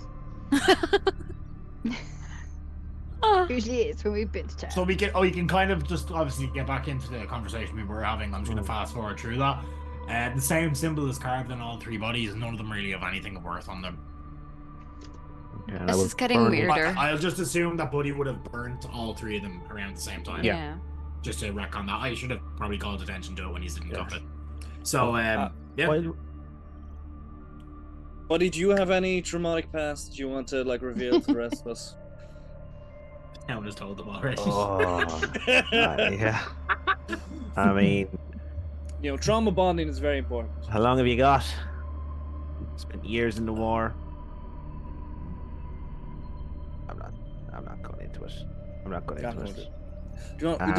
We don't he know each wins other well this- enough. We'll figure. Yeah. So we all We'll have get to there in learn time. You want to see trauma? to trust each other, basically. And he pulls off his top, Oh, Oh, and he'll turn around, and his back is just a mass of rough, Aw. mottled scars. And he just takes a swig of the whiskey and lies down to go to sleep. Well, now I feel slightly bad about that.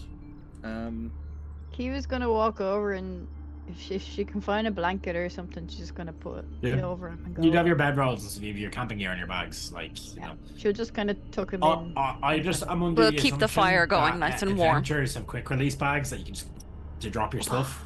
Yeah, because like fighting with a backpack on's a pain in the hole, and realistically, we know you all do it, but like yeah, quick release. Just you have to be careful that sometimes a goblin will run up and take your shit and run.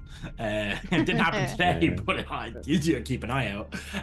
We've got a name for ourselves for going after them, which is good. Yeah, goblin stompers. It's not a party name. We're not calling it that. No, we're the That's- runaways at this point, sure. Yeah, honestly. Yeah. No, that's a Marvel group. It's Also also banned from the 70s. banned. It's Yeah. all from the band from the 70s. Okay, sorry. Also a song by a terrible human. Actually, Okay. now that I think, it does seem Yeah. like half our fucking backstories are similar to the Marvel Runaways. Now that I think about it. Already. Yeah. So- I haven't even seen it. It's not great. It's not good. Okay, Do we so take Kiva, you watches? mentioned. I was just gonna say you mentioned Yeah. about taking watch, so Yeah, I don't think mind it might taking be the an first idea. watch if you want. The Lara, you're a manticore half can elf, right? Or fly are you and a stuff, full so let's elf? keep an eye out for them. She is. Oh my god, what is she? All I know is she's devious. A half elf. Okay, buddy, are you half elf or full elf? I am a half elf, yeah. And Kiva, you're a full elf, right? Full elf, yeah. Yeah, you only need 4 hours of sleep, so as usual, I'd say you probably take the 4-hour watch, and then Yeah. yeah. So Yeah, I'll take whoever those 4. whoever with dark vision, generally, I'd say probably whoever's with dark vision will probably take the other 2, but it's Yeah. entirely up to yourselves. Can I say just for Yeah. thematic purposes, as Kiva, whoever puts the blanket over Buddy, he's taking another little sip and he's snuggling into the ground. But if she looks close enough, she'll just see a shimmer of fire in it. One little tear just running down because he's starting to think of his daughter and wife with all the Aw. questions, but tries to hide it with the blanket. And yeah. Oh, I If feel Kiva really does see bad. that, she won't obviously. She won't say anything or pass a remark, but she'll just try to Ugh. remember that. Be a bit more gentle with him. So I Yeah, think this is the actor. most aptly named title, like stream we've ever done. Quills and questions. I was more so hoping that you guys would hear that and be like, "Oh yeah, we're gonna have to go investigate quills writing," and then be like, "Haha, surprise, manticore quills." But Yeah. yeah, You're better than you think. You got us Yeah. into the right place. So I For think sharing. with the party taking their long rest, I think now is actually probably the best way to end this stream. Thanks a million for sticking around, guys. I think we'll do, because like other streams do this. I do mean to, but usually run over. So we're going to take about 10 minutes. If anyone in chat has any questions, or if anyone here has any questions for each other. But I'm going to open it up with one first. So I'm going to open it to the floor for the full party. Do your characters understand the concept of what is happening at this stage? The more you know things. About the cult? Yeah. Well, specifically what the cult is following. No. It feels like No. Kean gets it. I will say, Yeah. I I don't think think so. Arthur gets it. So Yeah. Kiva No. does not. Neither No. does I'm Kate. going to Definitely explain not. this out of character because, essentially, because I think it's been, the more you know, the more susceptible you are to indoctrination by this creature. I think that's why whenever a big bit of information is real, I'll be asking for wisdom saves. So, I just, since somebody else has figured it out, and as to be fair, Arthur has pretty much outright said it out of character. Or in character, so that's why I established that. So it's interesting to see people be like, "Oh yeah, no, preserve information," and Arthur's like, "No, No. Destroy Burn it. it. yeah." But see, But Arthur I think knows that he's continue as Yeah. is. Yeah. Arthur knows he's immune, but he can't let that information. That also is information that he doesn't want let known. Because people are going to ask, why are you immune? Yeah. Or at least, actually, to be honest, he doesn't know he's immune. He's assuming he is. You are assuming. I am assuming, and I'm trusting the You've been devil. offered I'm help. trusting. Yeah, I'm trusting the devil. Mhm. Oh yeah, just in case it wasn't obvious, I'm a warlock now. Uh,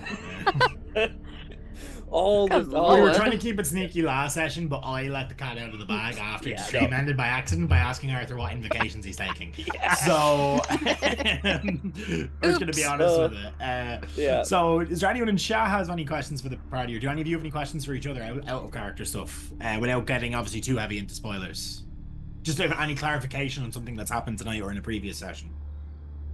Not right now, personally. Okay. What's going through Buddy's mind having now joined up with this? Like, does he think he's in over his head? No, I don't think he does think he's over his head. He is thinking that one, it is possibly a distraction for him to get away from his own thoughts and heartbreak and everything. And two, with the greater threat that seems to be becoming more apparent, it's bringing him back to the time just before the war when he was heading off, where he was full of hopes and dreams of heroism before the world destroyed them. And So he's kind of Harsh. thinking that he might be able to redeem himself in the eyes of the people if he stops this kind of thing. oh, I don't know if he's even thought of that just yet. He's thinking this could take him away, just take him away. Distraction, Okay. take him away in his mind, and physically take him away from the area where he has lost everything over the last 6 months and it's been his worst, really, so a bit of space sometimes is the best thing. He's not thinking of redemption from others just yet. Okay. Question from Max. How much interest does Arthur owe on your mercenary rate at this stage? It's charged at 20% a day, so it's quite a bit. Okay. Interesting. I definitely have that build, Kane and Sons. So if we ever get You're to, definitely going to get paid eventually when you get back. yeah. Yeah. So like, That'll if be we an ever get interesting to, was it what did you tell me again? Wyvern Toe? Wyvern toe, yeah, whatever you want to pronounce Wyvern it. Toe. Someone's gonna. Yeah, you fucking might get a pay big payout. You might get a big Yeah. payout. That or, bankruptcy. We'll see. Yeah. So, with all these different mentions of cults and like people getting into occultism and stuff, how worried is Alara that she might be actually running headlong into something she's slaying? I think She's not. Well, I know, but I think yeah, she's different. with all the talk about the cults and all this kind of stuff, and she's trying to gain the information to make sure that she's not running into the people she's running from. Yeah.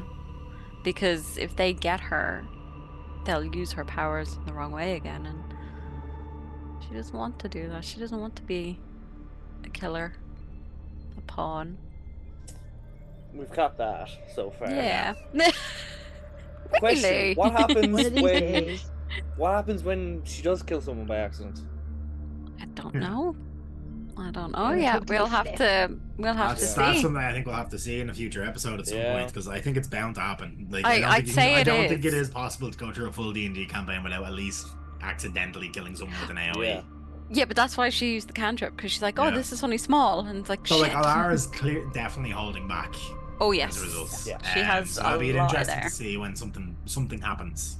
Well, now that she's building trust with you guys, that she Mhm. wouldn't be seen as a killer as she was before, powers and whatnot. We'll see. And maybe like Talking when, about sorry, you go, you maybe go. when one of us gets really hurt or something, and she's Yeah, that's what I'm thinking. It'll be interesting to see how she Yeah. acts in that situation. And finally, with Kiva, how does it feel to be surrounded? Like, obviously, you don't know about, I suppose, about Arthur's case, but it seems to be like, Kiva, you're probably the only one with no outward and magical ability. Does that play on Kiva's mind at all? Because, it is fairly common in this world. Does she feel in any way that, like, oh, I wish I could do something like that? Or is she she does content with like her she ability? hadn't felt like that before she kind of met these people, because there seemed to be this kind of anti-magic thing in the monastery and stuff as well. Mhm. Big She time. thought. Big time.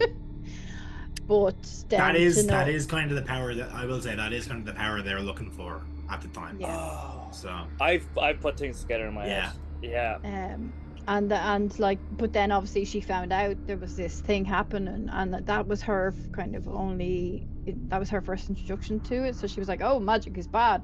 But now that she's seen people use magic, and like she's mad, thinks it's so cool that Buddy was able to turn into a spider and wander around the Yeah, place. She's so like, that like- was so fun. But so she is starting to feel kind of like a little bit, not And with the less Lara than. not using the powers to kill initially, Helps probably. Yeah. it I will might say, help like, a bit. core tenet of that, before it got as obviously crazy as it did with Kiva, a core tenet of that monastery was that magic was not meant for mortals. Yeah. That was a big kind of belief That was system their there. outward face anyway. Yeah, like it was more so like, look, it happens, but their belief was like, we should not have been able, like the Wii was not meant for us. So just because we found a way into it doesn't mean we should use it. And which very much is like the polar opposite of the mindset of even Kane and Sons. Like Kane and Sons' whole thing is, hey, you might not be able to use it yourself, but here, have this glove that lets you, or here, have this, staff that shoots fire there, and kind of weaponizing runes and different crystals charged with magical powers and stuff. And essentially they mass produce cheap magic items for war purposes, which is not great. Dangerous. Very dangerous. Very dangerous, yeah. That's kind of why she kept the one arrow, because she doesn't use her short bow very often. Oh, she kind of more. She wanted to kind of, I don't know, just look at it and kind of. Not that she wants to start going crazy with magic, but she just kind of is more open to exploring that maybe. Yeah. But she's not as magic is bad as she was because of her previous experience. Not as much as, like, say, Ridback would have been, who is very much kidnapped. Yeah. You use magic, I'm not arresting you. So maybe she'll have to. That is a thing as well. It is. So, like, I mean, I've established this in the past that my world has a licensing system for magic users. So you kind of get away with a bit out in the sticks like this. Like, Buddy, like, you're a druid. People tend to just be kind of wary, but not really. Druids kind of serve the land to a degree that they're kind of like, they're happy enough to leave them up at it, because druids are fucking terrifying when challenged. There's not much more, like, magical power wise than that nature magic. Like, there's not much that the untrained can really do when you can turn the land itself against them. So druids are kind of left to their own devices. Warlocks are executed on sight, so that'll be fun. And sorcerers tend to kind of pretend to be like a bard or a wizard. Well, she was made, it wasn't her. Yeah. But so see, that's the it's thing very with sorcery. different. You're born into it, though. That's like with sorcery magic, you're kind of born with it, or it's she was created for these things. Whereas, like, obviously, like wizards, bards, paladins, clerics, divine magics are their own thing. They're handled by the church. But wizards, bards, sorcerers to a degree tend to fall into the legal category, just under the, like, hey, we can pretend we're one of these. Yeah. Well enough. A lot of the time. So it's interesting to see how this kind of, like, where you are now, it's not really a big aspect because the guards don't have the abilities to really do anything about it. So they're, worst comes to worst, going to make a phone call, or like, magical phone call, be like, hey, send these. Dude. That's months down the road. Like, Yeah. what would what would the party's general consensus on Tarkin be at this point? Are we thinking friend or foe? Frenemy. Yeah. Friends close, enemies closer kind of thing, maybe? Well, I know. Alara probably says friend. Kira, meh. I think he's lawful neutral.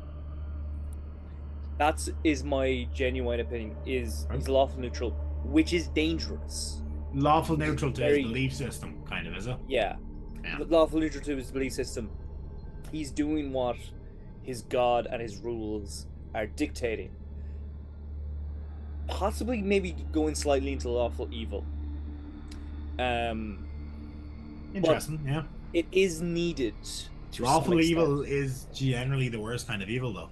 Absolutely. Because devils have rules for a reason. Yeah.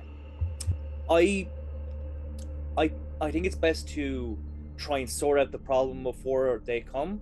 Yeah. But if we fucked up and the town got overrun again, I would prefer to have Tarkin on our side again. Yeah. Than tend to not have him around. Yeah, so I will say the general demeanor that he puts off is somebody that will kind of do whatever it takes, and the consequences, Be damned. he absolves himself of the consequences through his faith. He's acting on behalf of a higher power, so he's not doing anything bad, is how he's rationalized it. I think from his speech in the sermon he gave that you guys overheard, it's very obvious that he thinks my hands are washed of this. I know where I'm going. Yeah, religious fanatics can be the worst. Yeah. So I think here's a good point to wrap it up. So thank you guys for kind of popping in, chat. Do give the Hidden Folk of the Feywild Kickstarter page a follow so you'll be notified when it goes live. Pop into our Discord if you're not already. Give a look on our Patreon or other socials. You know, we're trying to boost the YouTube up, get a few bit more over there. So if you're looking to watch any of the streams that you've not been up to date with or you've missed sessions, give it a look on the YouTube. It's pretty much all up there. A lot of our one-shots as well. Drop a like, drop a follow, drop a subscription, I suppose, on YouTube in that case. There would be much appreciated. And we'll see you guys in 2 weeks. Shalom. Bye, everybody.